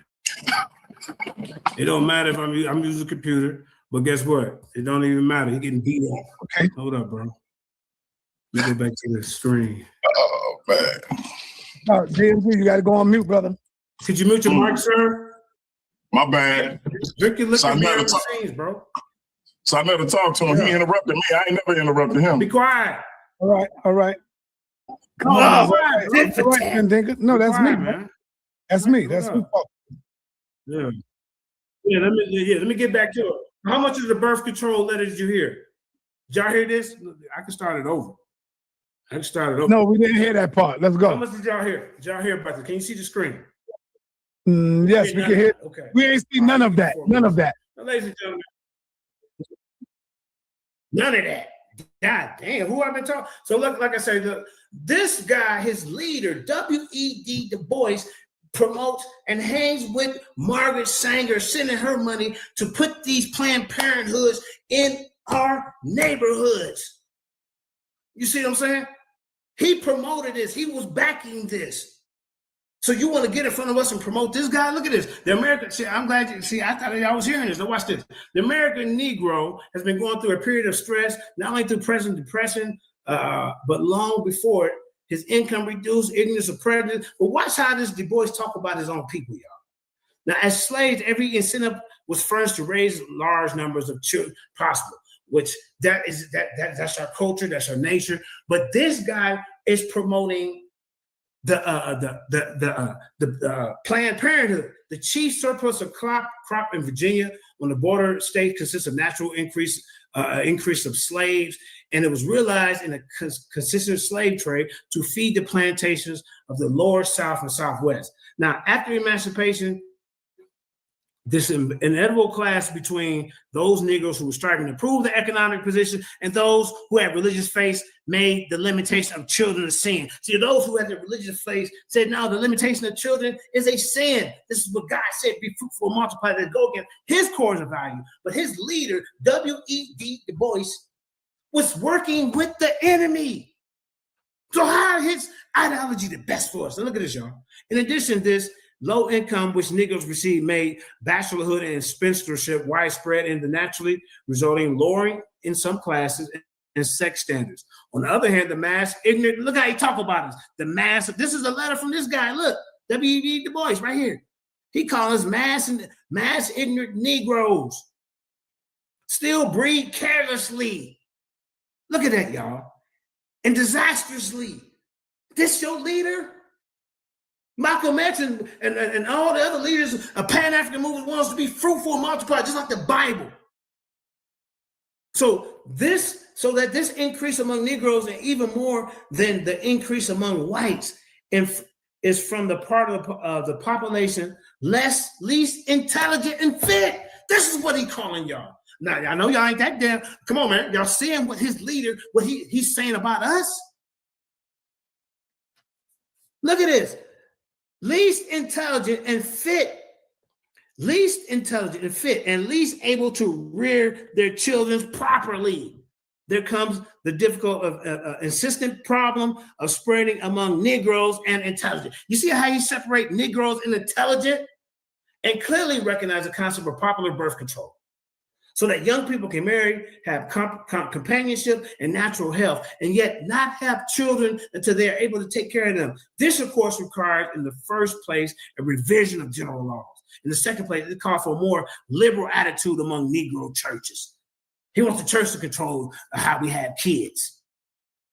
The churches are open in the most part of the intelligent propaganda of any sort of the American Birth Control, of the American Birth Control League. Now he's trying to put the churches up to stop us and sterilize us, working with Margaret Sanger. You have no answer for that. You have no proof or any kind of, oh, well, he don't know what existentialism is. None of y'all know what it is because nobody used it in the civil rights movement. It's black nationalism, black collectivism, black Pan-Africanism, Afrocentralism, the Bible, and the goddamn Quran. Where's this European ideology where it galvanized us? Where? Because you got a couple of little weird guys, Fran and goddamn some little gay poet. You got a little gay poet in front of your movie. And in 2025, RuPaul is in front of it, dude.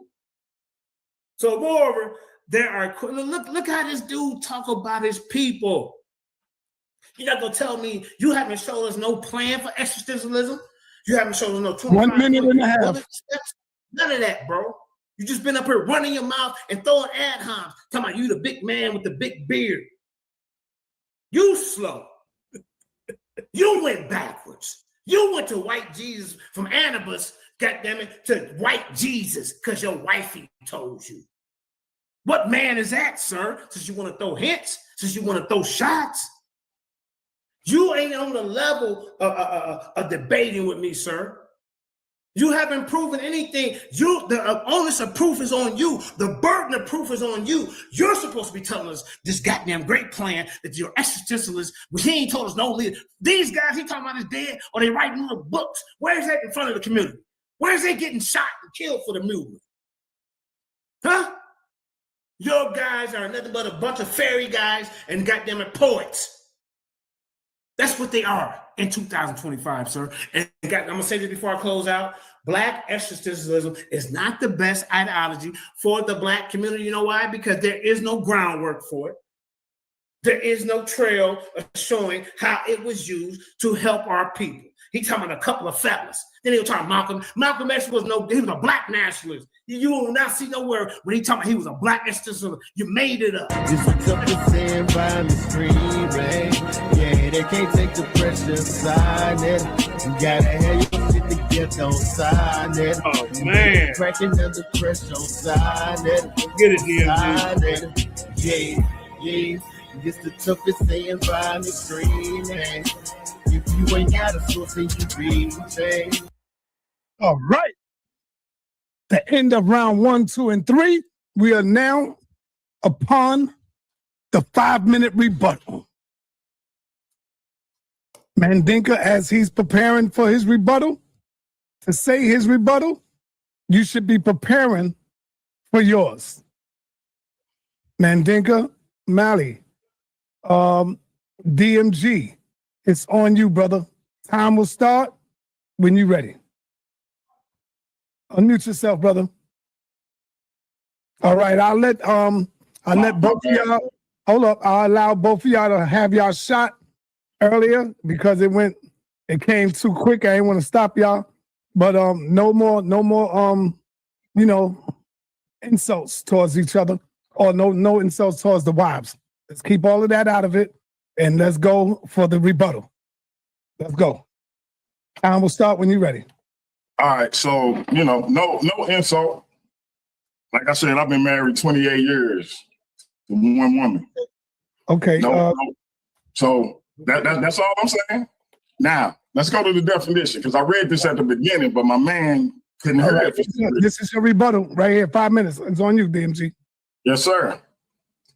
Existentialism is concerned with existence, freedom, choice. I'm out. I'm gonna start your time over. Are you sharing your screen?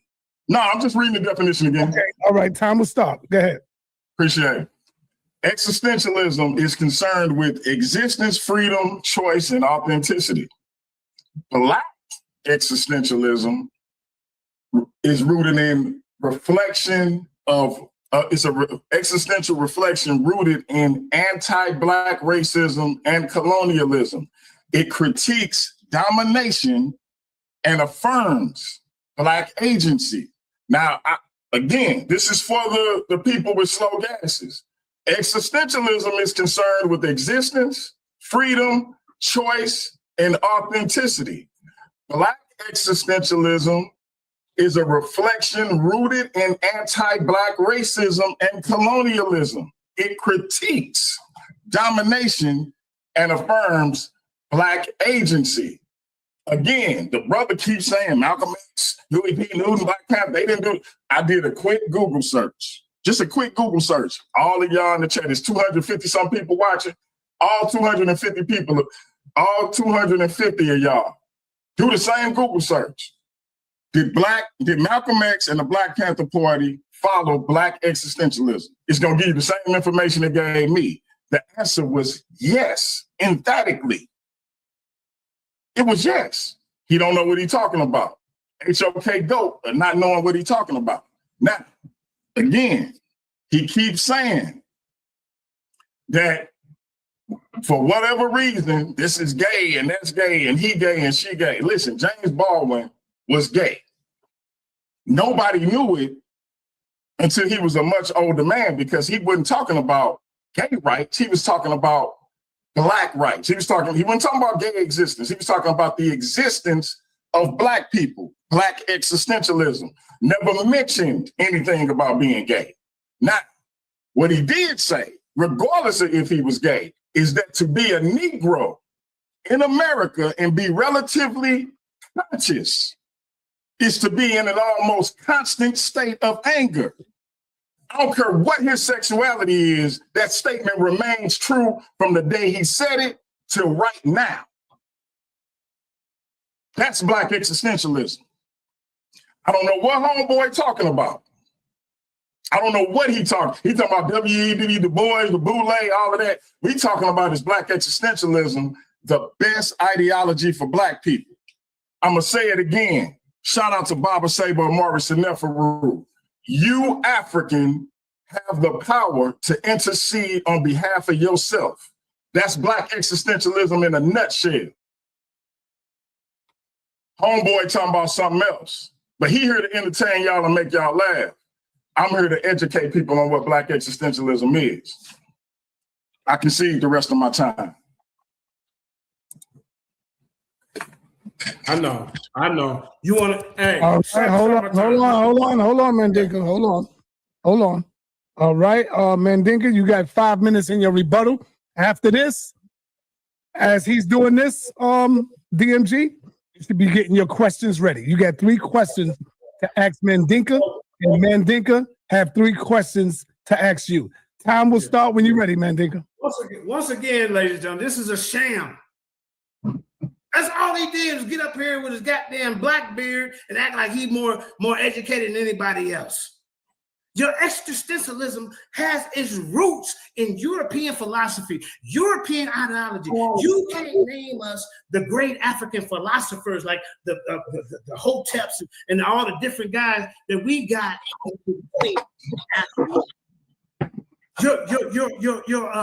Your existentialism doesn't deal with our people. You haven't showed us no groundwork. What have you showed us, son? What has he showed us? Where's the existentialism boycotting the bus? Where's the existentialism in the goddamn the Capitol building getting spit on with signs? We know that they're existentialists. We don't know these people. Then you want to try to protect a couple of gay guys? That's not my fault, sir. There is nothing about your ideology that trumps over black nationalism, black collectivism, the burden of proof was on you, and you didn't show us no works. You didn't show in 1964, this is what the group of existentialists did. You didn't show us that. Where was Franz Franklin or whatever the little weird soft powder puff was at? He was hiding behind his goddamn poetry and his books. He wasn't in the front line like Malcolm X. He wasn't in the front line like Huey P. Newton. And you want to come up here and get in front of it. This is why you didn't even want to do a preliminary over here, because you know you didn't want the people to know that this nonsense is, that it comes from Europeans and a whole bunch of gay, goddamn white guys. That's where it comes from. You won't see a collective plan with existentialism. In my question round, I'm going to ask you, where's the collective behind this? Who is the leaders? You done brought up some guy that you pulled up in Google in the middle of the debate. Who does that? Google in the middle of the debate. You're supposed to already be ready, sir. But this is what he did. He Googled in the middle of the debate. And then, like I said, are you saying that black existentialism is better than Pan-Africanism, better than black collectivism, better than that black nationalism, proven ideologies that has somewhat helped our people? You can't show us that. Show us a black existentialism movement without trying to add, well, yeah, they were also Pan-Africanism. No, you show us the works, bro.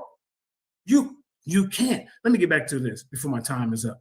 Let me get back to this, bro. This dude's dead in the water. He didn't bring y'all nothing. He didn't prove this was the best for us. How? How is it best for us spiritually? How is it best for us economically? How is it best for us for our education? How is it best for our community? Where's the existential guide to show you how to deal with morality and deal with your parents? There is no guideline for this because he already said it wasn't a movement. So how is it best for us? We move and goddamn, we want to move together in a unit, not no individualistic goddamn type of way, bro. You want to talk about my pronunciation? You want to talk about who I am and who I ain't? That's your problem. You're dealing with individually. I come as a collective, sir. You don't. You come as just, well, such and such was doing this and such, but you haven't showed us, ladies and gentlemen, I want y'all to go back and look at this. Look, collective ideology, that's Pan-African, black nationalism, determination, dogmatic ideas of Christian socialism. Where is this existentialism? Eternal, civil rights activism with a strong emphasis on external validation. Where's the community effort with what building can we go to? Where's he at? He's not a threat, you're a leader, because you don't have one. You already said it wasn't a movement, sir. Look at this, y'all. Let me keep going. Look at this. We got all these other ones. We got Pan-African and black nationalism, nonviolent resistance, Christian socialism, Marxism, abolitionism, civil rights activism, Garveyism. You mean to tell me that your ideology was the best out of all of these, but we can't even find no history of it in the civil rights movement? Where's the self-defense existentialism group where they got the guns out in front of the middle of the street and head yelling black power, we existentialists?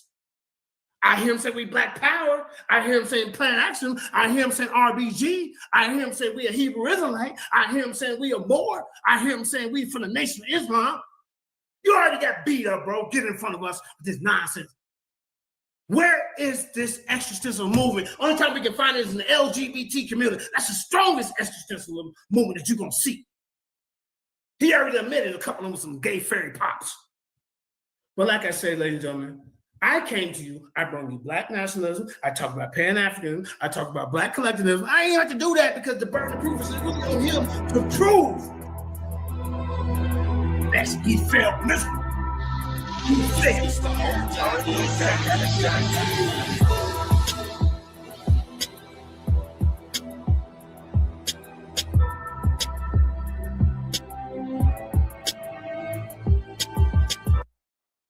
All right.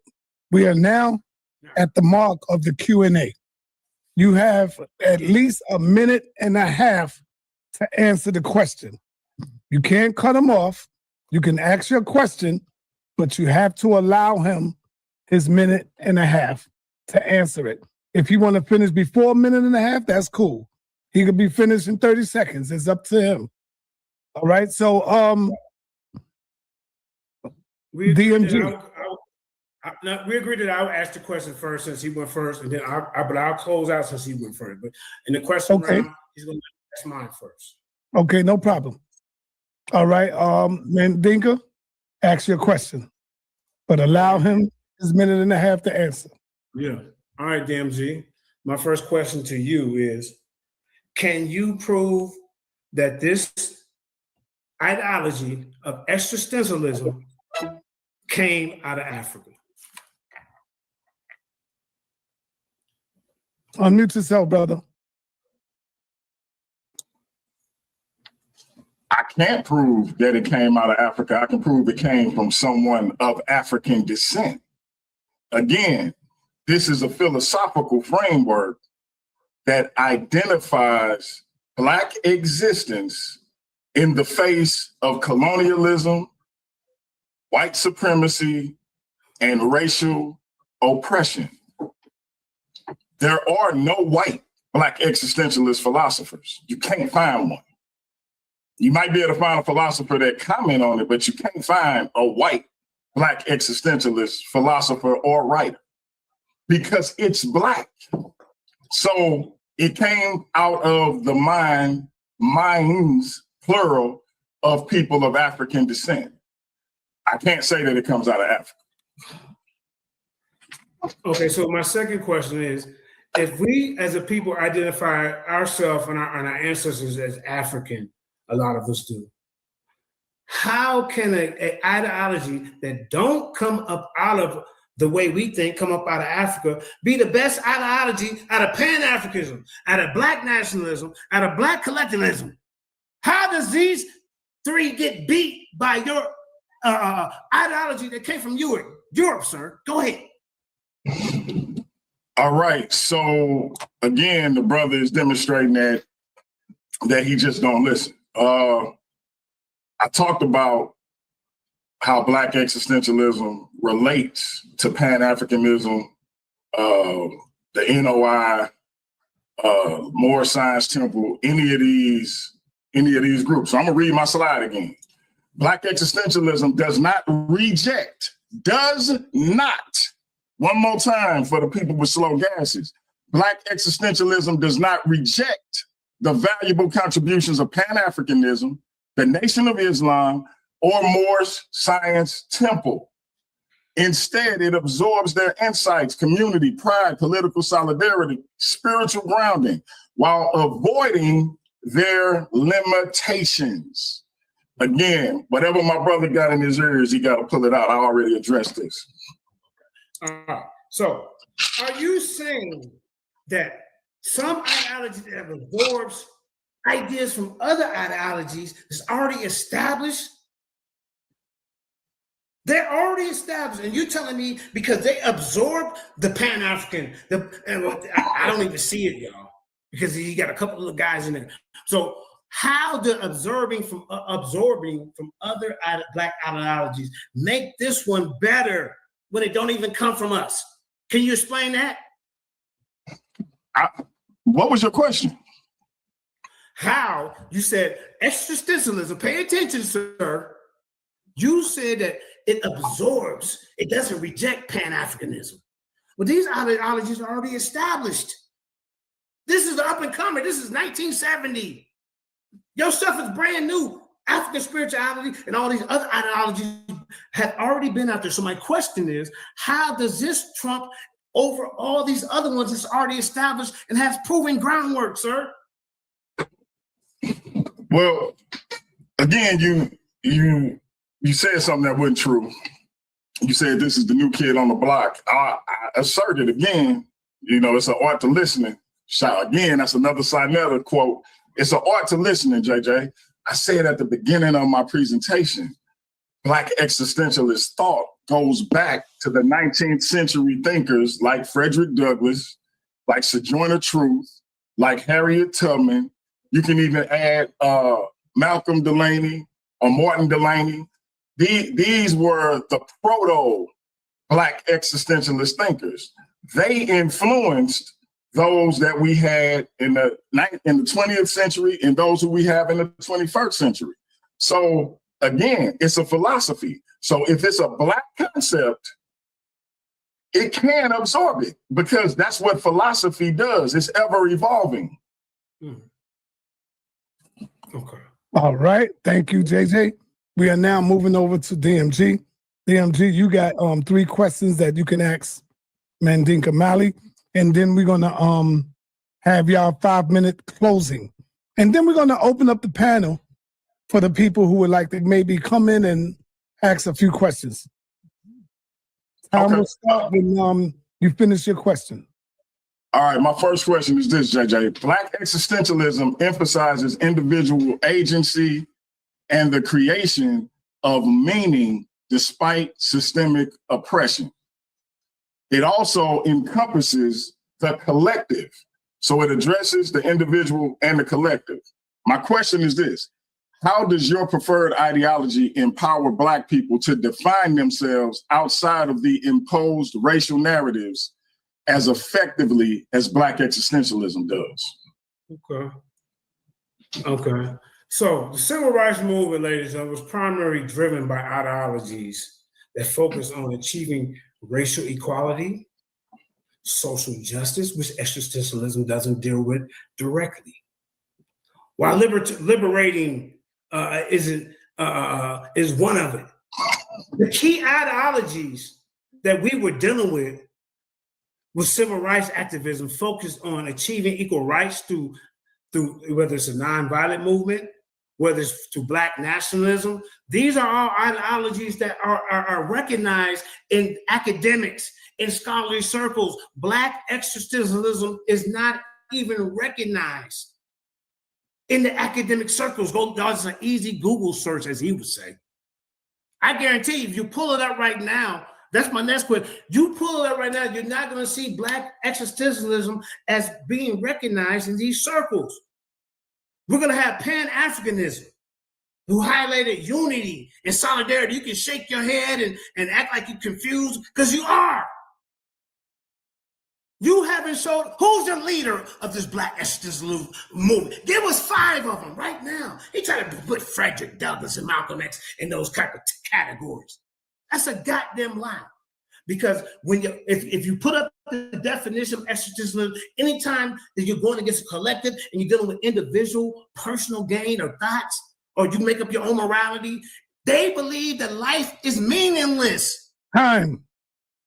All right, DMG. Life is meaningless, sir. What's the next question, DMG?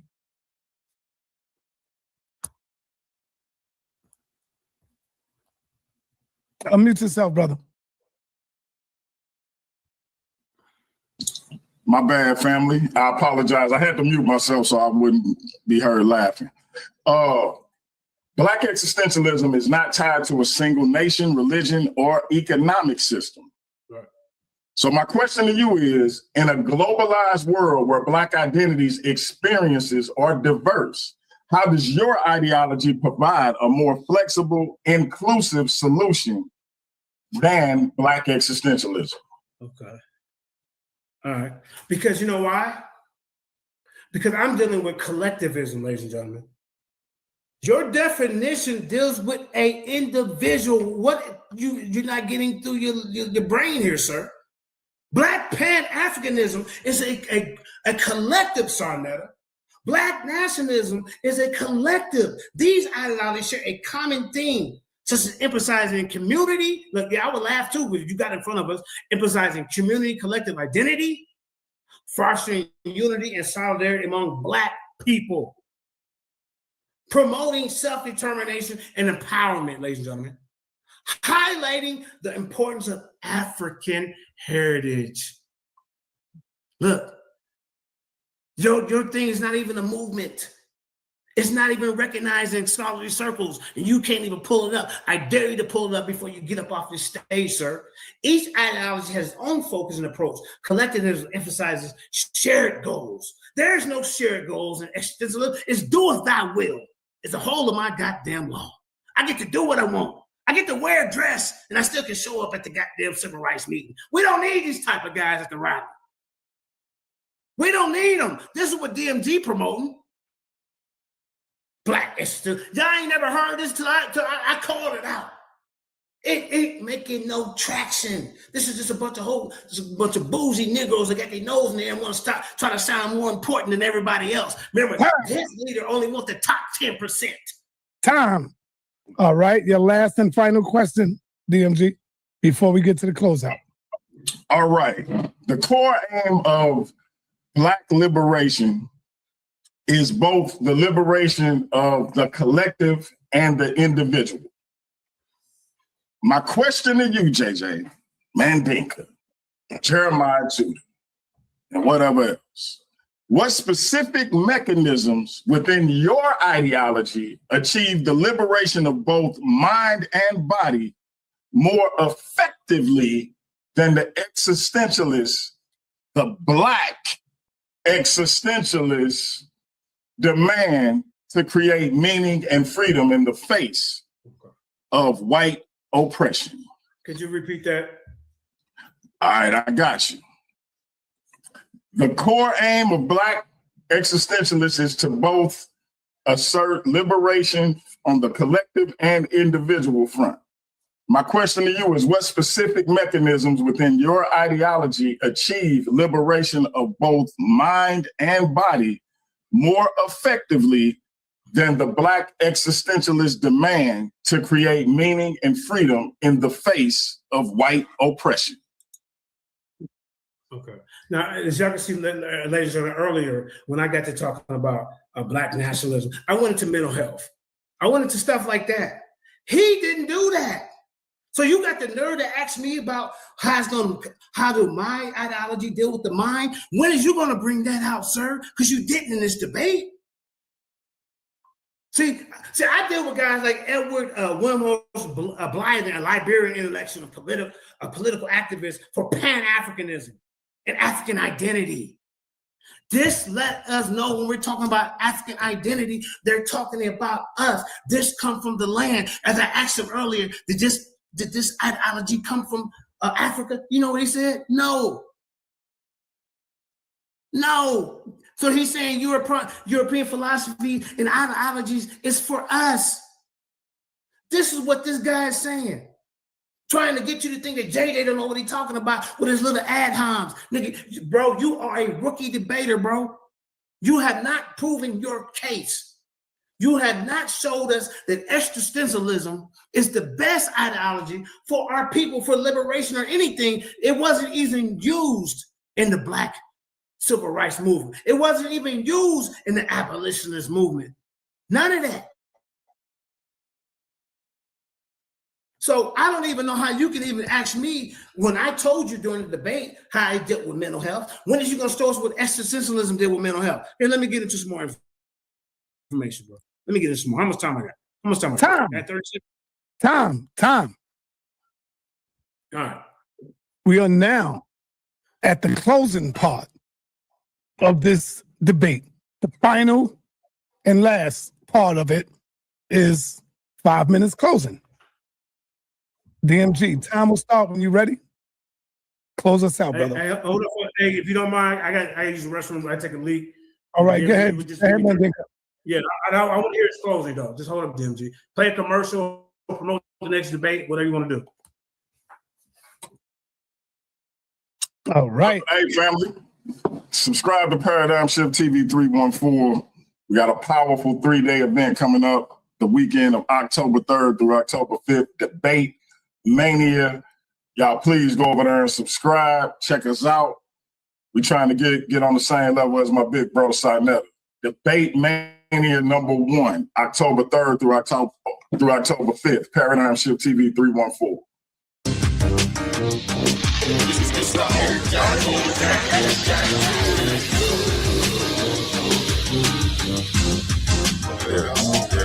Yeah, who that you that say that's on TV? Big dog, he the voice of the streets. The stewards killing in the hood while they creeps out the violence. Look at your little kids, how you say that's not your problem? Yeah, we gon' debate after that. What wait? Teach these brothers that they kings, maybe they won't have to dream. It's a new day, a new era. Time to fall in love with that black that you see up in that mirror, nigga. Peace and love, unity and power. But sit your ass down is for the scholars. Minute after minute, by your hour, you can shout out what you lean on. We going live, turn your screen on. Grab a seat, get this knowledge when the team on. Better pay attention before you end up in detention. Let me mention who it be inside that a TV. Black people, black power, inside that a TV. We can reach now, inside that a TV. All right. Now, we got 5 minutes in your closing. DMG, time will start when you're ready, brother. All right, you can start my time. All right. So this brother continues to demonstrate that he has no idea what he's talking about. JJ is the HOK GOAT, like he tell y'all he is. He is the HOK GOAT of not knowing what he's talking about. Check this out. My man said Franz Fanon was a gay poet, a soft poet, a fairy poet, whatever he said. Check this out. Franz Fanon was considered violent, often described as an apostle of violence. But his concept of violence was specific to the context of anti-colonial liberation, where he saw it as a necessary cleansing act to free colonized Black people from oppression. Now, again, my opponent thought Franz Fanon was a white man. My opponent said Franz Fanon was a soft fairy, whatever. Franz Fanon is called the apostle of violence. Like, what are we talking about? Hey, this ain't no Cersei Lannister thing where she chose violence on occasions. He chose violence all the time. But check this out. My opponent claims that Black existentialism borrows too heavily from European philosophy and therefore cannot serve Black liberation. That argument misses the essence of the tradition. Black existentialism retools concepts like freedom, absurdity, and authenticity through the lived realities of the African diaspora. Thinkers such as Franz Fanon, Louis R. Gordon, James Baldwin didn't simply imitate European philosophers. They transformed existentialism by centering the Black experience of racism, colonialism, and the quest for self-identification. Unlike rigid nationalist or religious ideologies, Black existentialism is not bound to a single nation, church, or leader. It is a living, flexible framework that empowers Black people to confront oppression while affirming personal agency and cultural polarity. It speaks to those in the US, the Caribbean, Africa, and beyond, wherever Black people wrestle with what it means to be fully human. So rather than being a borrowed philosophy, Black existentialism is a liberated philosophy created by Black thinkers, not white, Black thinkers, not European thinkers, to help us name our reality, resist dehumanization, and define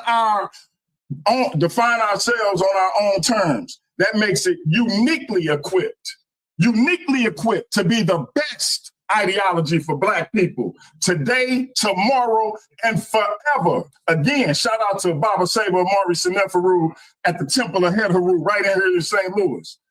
You African, you Black man, Black woman have the power to intercede on behalf of yourself. That's Black existentialism. My man don't know what he's talking about.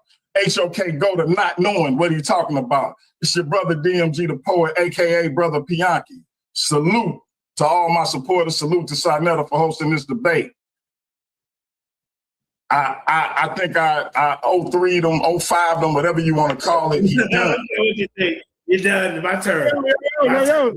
Yo. You can't look at him. He can't control himself, man. He can't talk.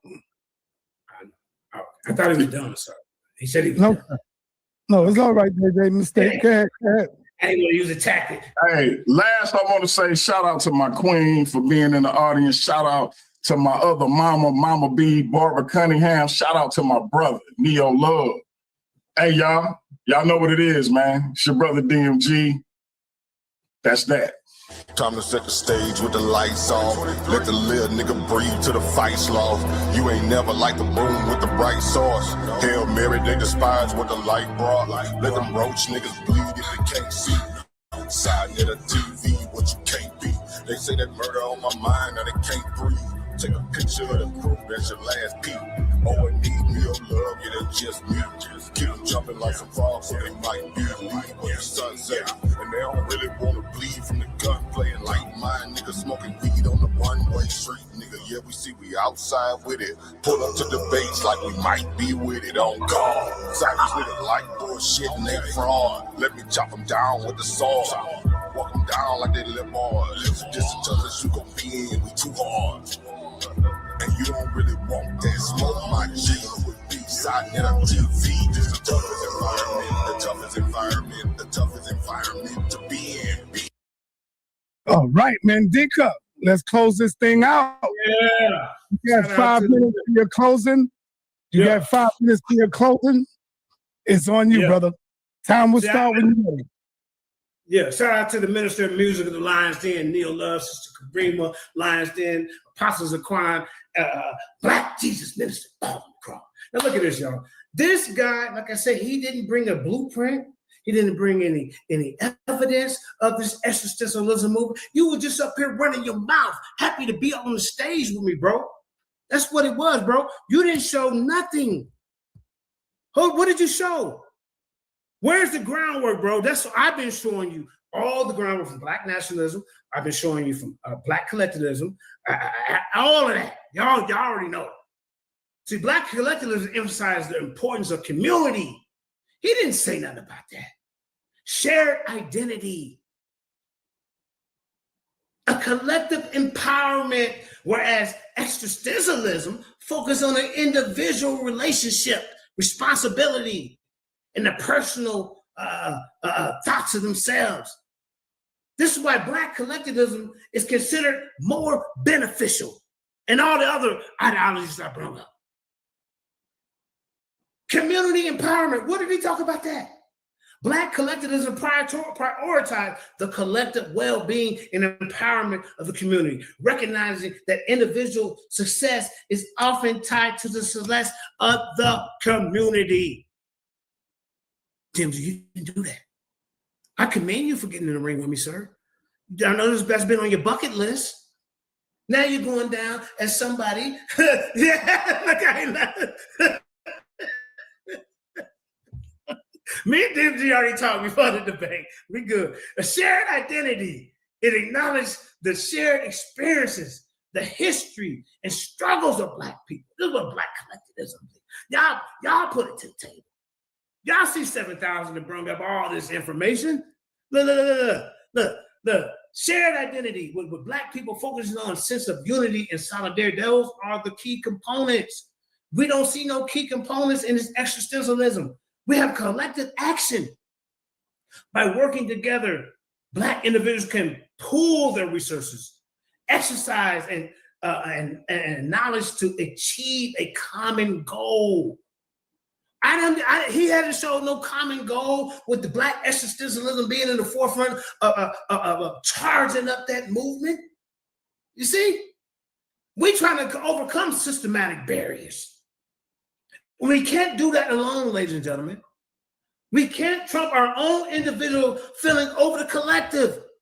We cannot, if we want to move forward in 2025. How about this? The resilience and support. Black collectivism provides a support network for individuals. Did you hear that? A support network for individuals, helping them come together and navigate the difficulties of life, of systematic racism. Now, here's the limitations of existentialism, ladies and gentlemen. I want you to get your pen and paper out and write that down, Sarnetta, because I know a lot of you ain't never heard of this, like Jabari say, but I'm bringing it out today. Individualism. Shout out to Jabari. Existentialism focuses on individual freedom. That's what it focuses on. And choice can overlook the importance. The freedom of choice and individualism can overlook the importance of community and collective identity. The disregard of systematic barriers. Existentialism emphasizes on personal responsibility. They can neglect the impact of systematic racism. They neglect systematic racism and oppression as a collective. You won't find it. I told y'all, you're not going to find this. The lack of collective action is also a flaw in existentialism. Existentialism. Now, if I can pronounce it right, I can spell it. A lot of y'all don't even know it, never heard of it. Now, the lack of collective action. I didn't look it up so much. I know how to spell it by heart.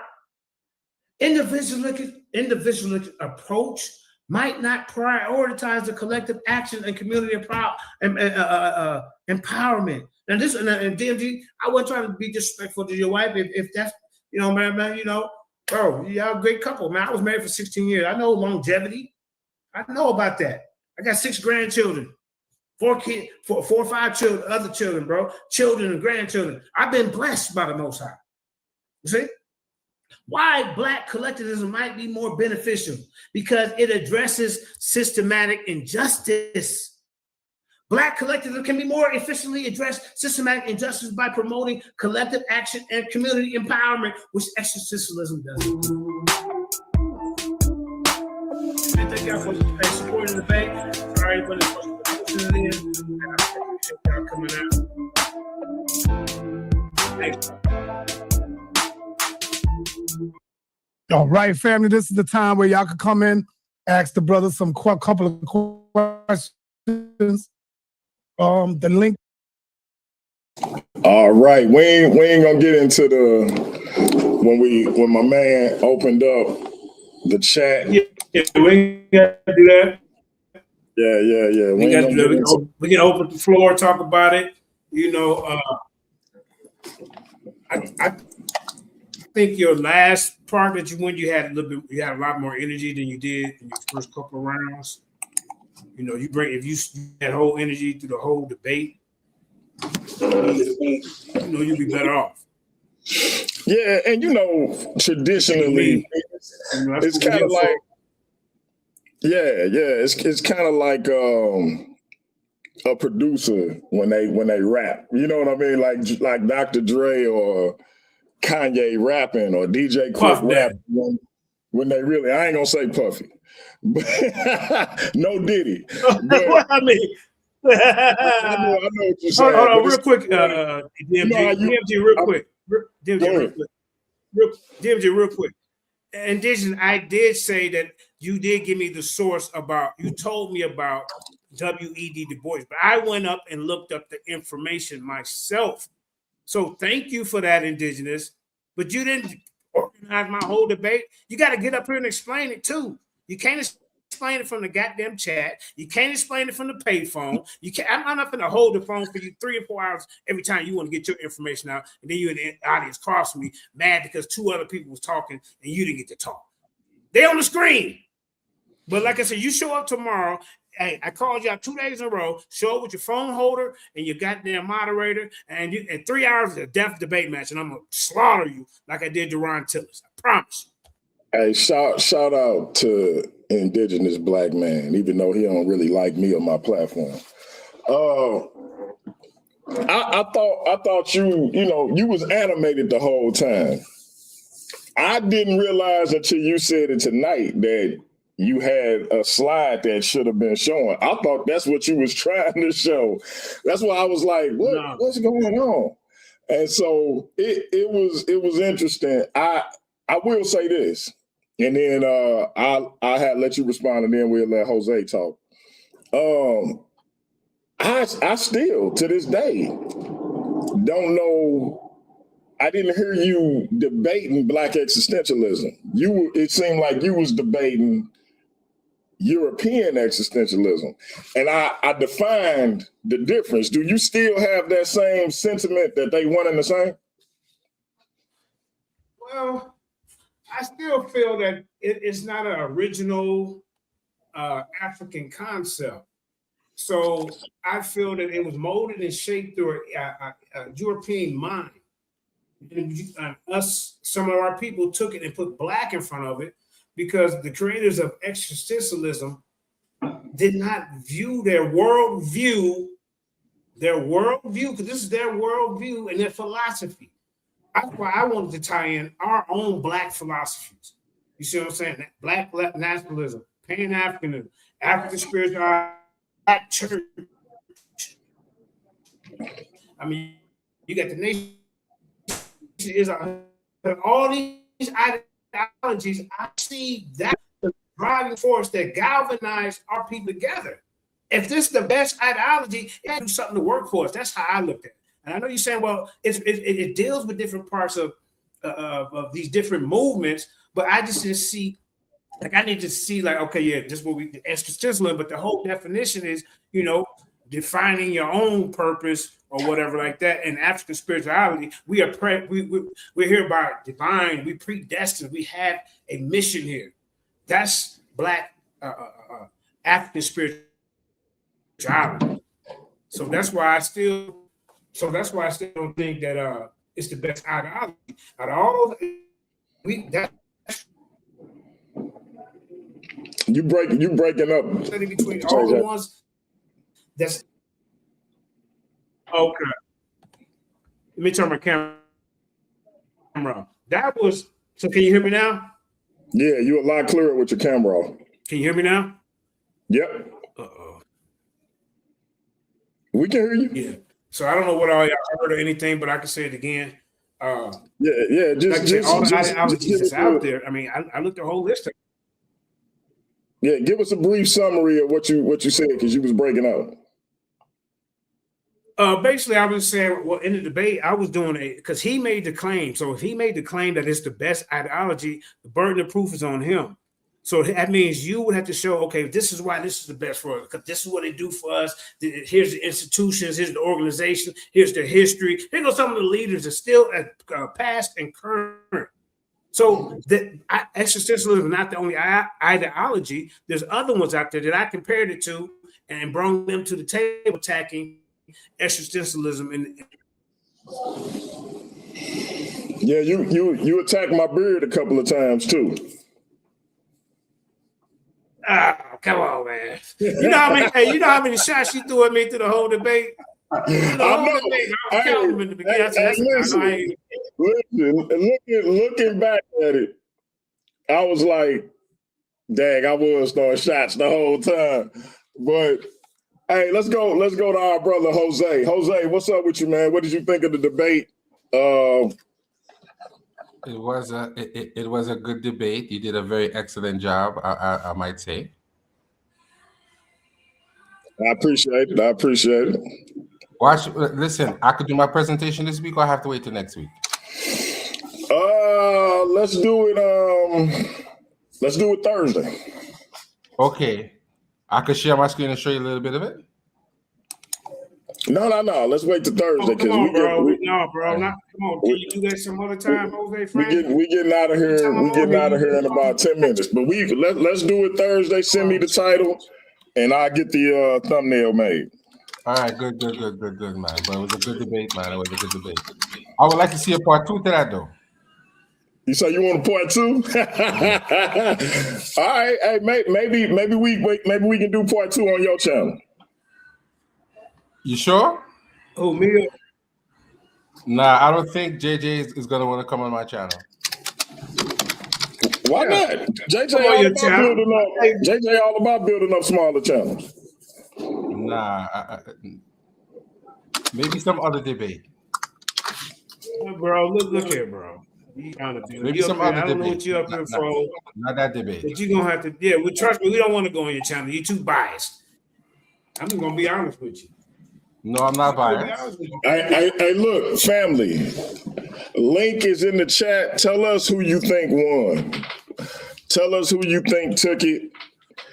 Vote for the infamous DMG or Mandinka Mali. Hey, Ru say he at work, but great job, DMG and Mandinka Mali. Hey, Ru, me and you gonna talk. Mandinka Mali want the social media title, bro. Yeah. Also, really, I came over here to debate certain people, so I'm not going to debate DMG on it. I'm going to debate the first person that I heard that from, and that's Chris Ayers. Uh-oh. You know, he over here. I'm over here. We're going to have to, two words will have to collide sooner or later. That's pay-per-view right there. That's pay-per-view. That's pay-per-view. Pay-per-view? Yeah, man. Because he the first one I heard about. He said, I deal with emoji. I deal with existentialism. I deal with my mom and my dad being my dad. He had all kind of different things that he didn't flip-flop. He used to be up on the Judah Nazareth as a tour knight. Judah gave him his name, Chris MVP. But let's not attack Chris. Let's not attack Chris. Look, hey, if nobody else gonna hit the link, we gonna get ready to get up out of here. Out of here, man. Shout out to my sister Michelle Turner. Michelle, you the GOAT.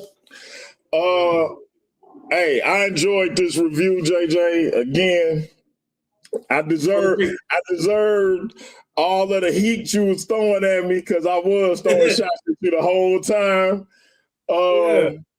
Shout out to everybody who caught me mispronouncing self-definition and saying I don't even know what was I saying? Self-identification instead of self-definition.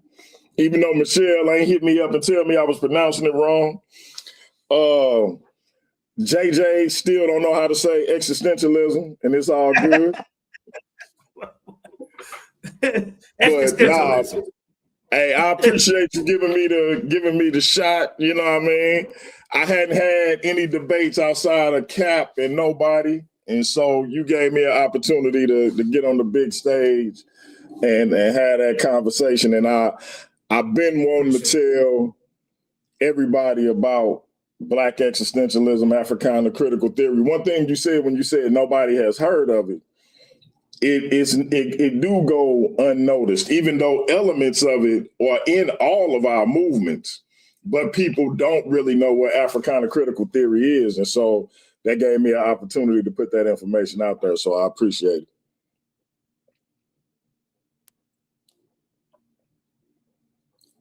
it. JJ, did you freeze up?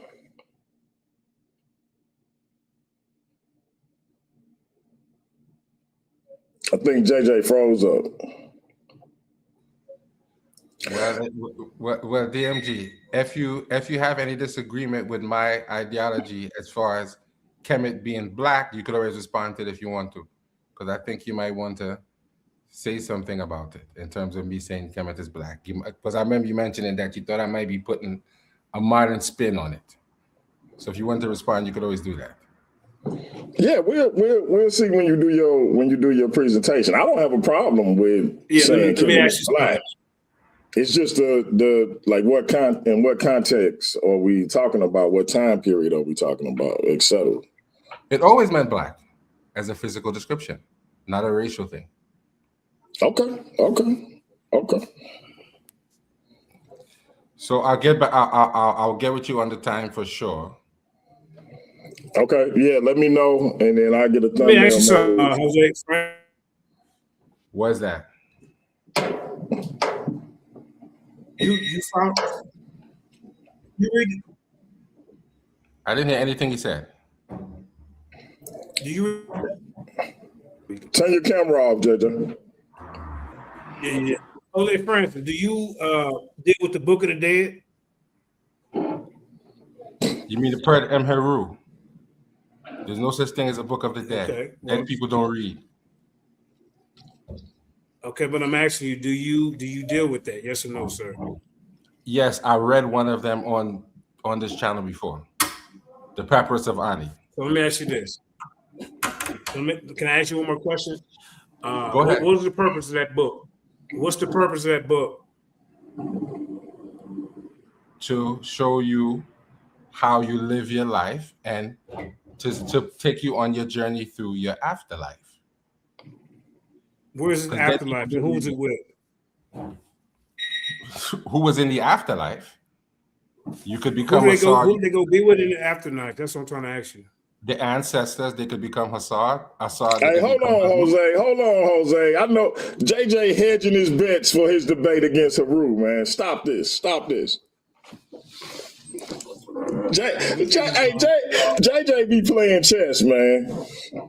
I just called it. I'm like, what is, yeah, nah, man. Nah, he got a debate with Haru coming up, man. All right, cool. Hey, man, indigenous black man is an intellectual terrorist, man. That's so crazy. Smart, he can't even jump on the StreamYard. He's so smart, he can't even jump on the StreamYard, push the button. He must ain't got no fingers, you know. Hey, you ain't got no fingers to push use your bottom lip. That's what you do. Get up here. See me tomorrow, indigenous. I done called you out 2 days in a row. You're going to defend these mega churches that you be dealing with, sending your SSI check to them people. Then you ain't got enough quarters to stay on the phone long enough to even do a whole show. I'm tired of holding the phone for you. See? You done messed up with me. Now I got to get you. Who you going to have hold your phone tomorrow? Bring him in, your moderator. 3-hour deaf debate match. We're going to talk about your mega churches, and how your pagan holidays and Christmas and eating pork chops and how all that. You talking about Moses split the Red Sea. Did he do it literally? We're going to find out. You're going to have to prove, you can't prove none of that. You can't prove a donkey talked, none of that, sir. So I'm a dog watcher. He ain't going to show up tomorrow, I guarantee it. Because he ain't going to be able to get on the goddamn phone. He ain't going to be able to get on the screen. Hey, he wants some listen. attention, that's it. Hey, family, Mandinka Mali has laid the gauntlet down for the Worldview Wars Debate League. We got 2 big debates coming up this weekend. MVP Chris Harris is challenging Big Hemi for the Worldview Wars Debate League world title. And then Sunday, the vacant academic title is on the line when Heru Conscious, the current reigning social media champion, takes on Steve Calabro to see who will be the new academic champion. Family, we got a powerful weekend for you. We hope y'all here for it. Y'all know the first 30 minutes is going to be right here on Paradigm Shift TV. We're going to throw the link in the chat so y'all can go over and start watching Worldview Wars Debate League, the channel, get them subscribers up, and we're going to be getting some motion going over there just like we got it going over here. Mandinka Mali is coming. It's going to be crazy. I can see Mandinka versus Jashub in the near future. We also got some collaborations coming up with the HOK. First up is Lucifer the Devil, a.k.a. Jashub the Scholastic Bully, taking on Asar M. Ka. We're going to get them together and come up with a concrete topic, and we'll keep y'all posted on that. Also, me and my man Cannon going to be coming with what we calling the Black Church series, where we're going to start dispelling all of these myths, all of these lies, all of these ahistorical narratives about the Black church and our people, our ancestors, and what they believed. We're going to get down to it. That's coming very soon. I'm putting up articles on Substack. I think I said that right. And we're going to be turning those into presentations and talking points on the platform. So y'all look forward to that. Hey, JJ, keep it brief, but any closing remarks? Yeah, man, I really enjoyed doing this review, especially both of us here. It's better when both people are on the panel to review the information. You can learn from your mistakes. You can see things that you missed. I love going back and checking everything out. But yeah, I had a whole bunch of information like in the chamber right now, but we ain't got enough time for that. I'm saving that for Chris Harris because he's the first person that talked about this. But yeah, okay. Man, it was a good thing to show the community that you and I, we can build together, man. Everybody want to have beef. Everybody want everybody to be mad at each other, and we're not moving in that direction. You can like me, love me, it don't matter. I'm here. You ain't got to say I won. You can say I lost. It don't matter because I'm speaking to like-minded individuals. I'm trying to connect with them. That being said, shout out to the Lions Den. Peace and blessings. For sure. Hey, family, y'all know what it is. Jose, tell them where your channel is, bro. Solomonic TV, SOLOMONIC TV. You'll see this same icon when you look at it. So, but I want to request that you come on my channel and do a presentation, huh? Infamous DMG. Okay, I got you. I want you to do that Trinity presentation we were talking about on my channel. I want that. I want that exclusive. I want that exclusive. Then you can take it wherever you want to take it, but I want that exclusive. I got you. Yeah, what I'll do is we'll do it on your channel and I'll record it on my channel. I won't be live on my channel. I'll just record it. And then that way I'll be able to show it on my channel maybe a week later. That's very, very, very, very good. I appreciate that, man. So for sure. And just so you know, your video was the highest rated video I have so far. The one where I came over? Yeah. Okay, that's what's up. Just so you know. Okay. Yeah, we definitely gonna do that again, man. Hey, I appreciate y'all. Listen, family, appreciate everybody that watch. Again, stay tuned to Paradigm Shift TV 314. Stay tuned to the Worldview Wars Debate League. Shout out to my sister, Michelle Turner, the best moderator in the business, the social media champion. Hey, Root Conscious. Shout out to Morris John. He coming with some powerful information, the latest entrant into the Worldview Wars Debate League, and I'm going to have him back over here for some presentations soon. Shout out to everybody in the chat, even Indigenous Black man who don't even like my platform, or me for that matter. Appreciate everybody watching, man. Next sound you're going to hear is the voice of Hemi, the Worldview Wars World Champion, Big Hemi. Welcome to the shift. We out of here. That's peace. I don't got no friends. You know what I mean? I got supporters, people on my side and people on the other side.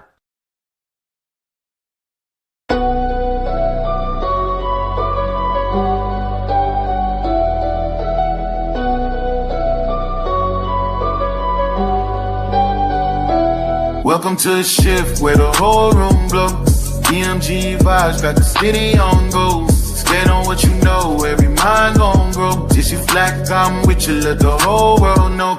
Paradigm like, yo, shine just right. Respect your view even if we don't align right. We can disagree and still keep the love tight. DMG family, we elevate the mind right. This that channel that be talking back, energy attack. Iron sharpens iron, watch the holy react. Competition in the building, better tighten up your facts. We ain't clones, but we still mirror how you crack under impact. Every debater work hard, spot a weak, rep fast. You live wrong, paradigm shift and break your stance. I'm the judge, the jury, the pen, the contrast. My bars hit always like a quadruple. Buying to the shift where the whole room glow. DMG vibes got the city on go. Stand on what you know, every mind gon' grow. If you black, I'm with you, let the whole world know.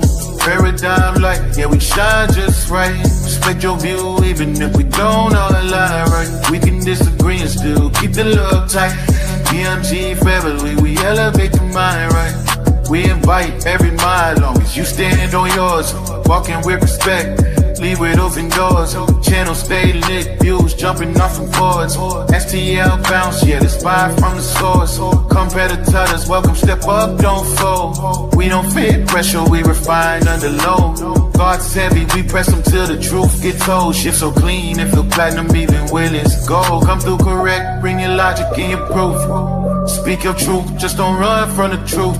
We debate with grace, that's the paradigm groove. Flow so smooth, even turbulence move. Welcome to the shift where the whole room go. DMG vibes got the city on go. Stand on what you know, every mind gon' grow. If you black, I'm with you, let the whole world know. Paradigm light, yeah, we shine just right. Respect your view, even if we don't align right. We can disagree and still keep the love tight. DMG family, we elevate the mind right. Where the home glow. DMG vibes like the city on go. Stand on what you know, every mind gon' go. If you black, I'm with you, let the whole world know. Paradigm light, yeah, we shine just right. Respect your view, even if we don't align right. We can disagree and still keep the love tight. DMG family, we elevate the mind right. Welcome to the shift. DMG vibes got the city on go. Welcome to the shift. Stand on what you know, every mind gon' grow. Welcome to the shift. If you black, I'm with you, with you, if you black, I'm with you. Welcome to the shift. We can disagree and still keep the love tight. Welcome to the shift. DMG family, we elevate the mind right. Welcome to the shift. DMG vibe got the city on low. Corporate paradigm shift, keep the road forward.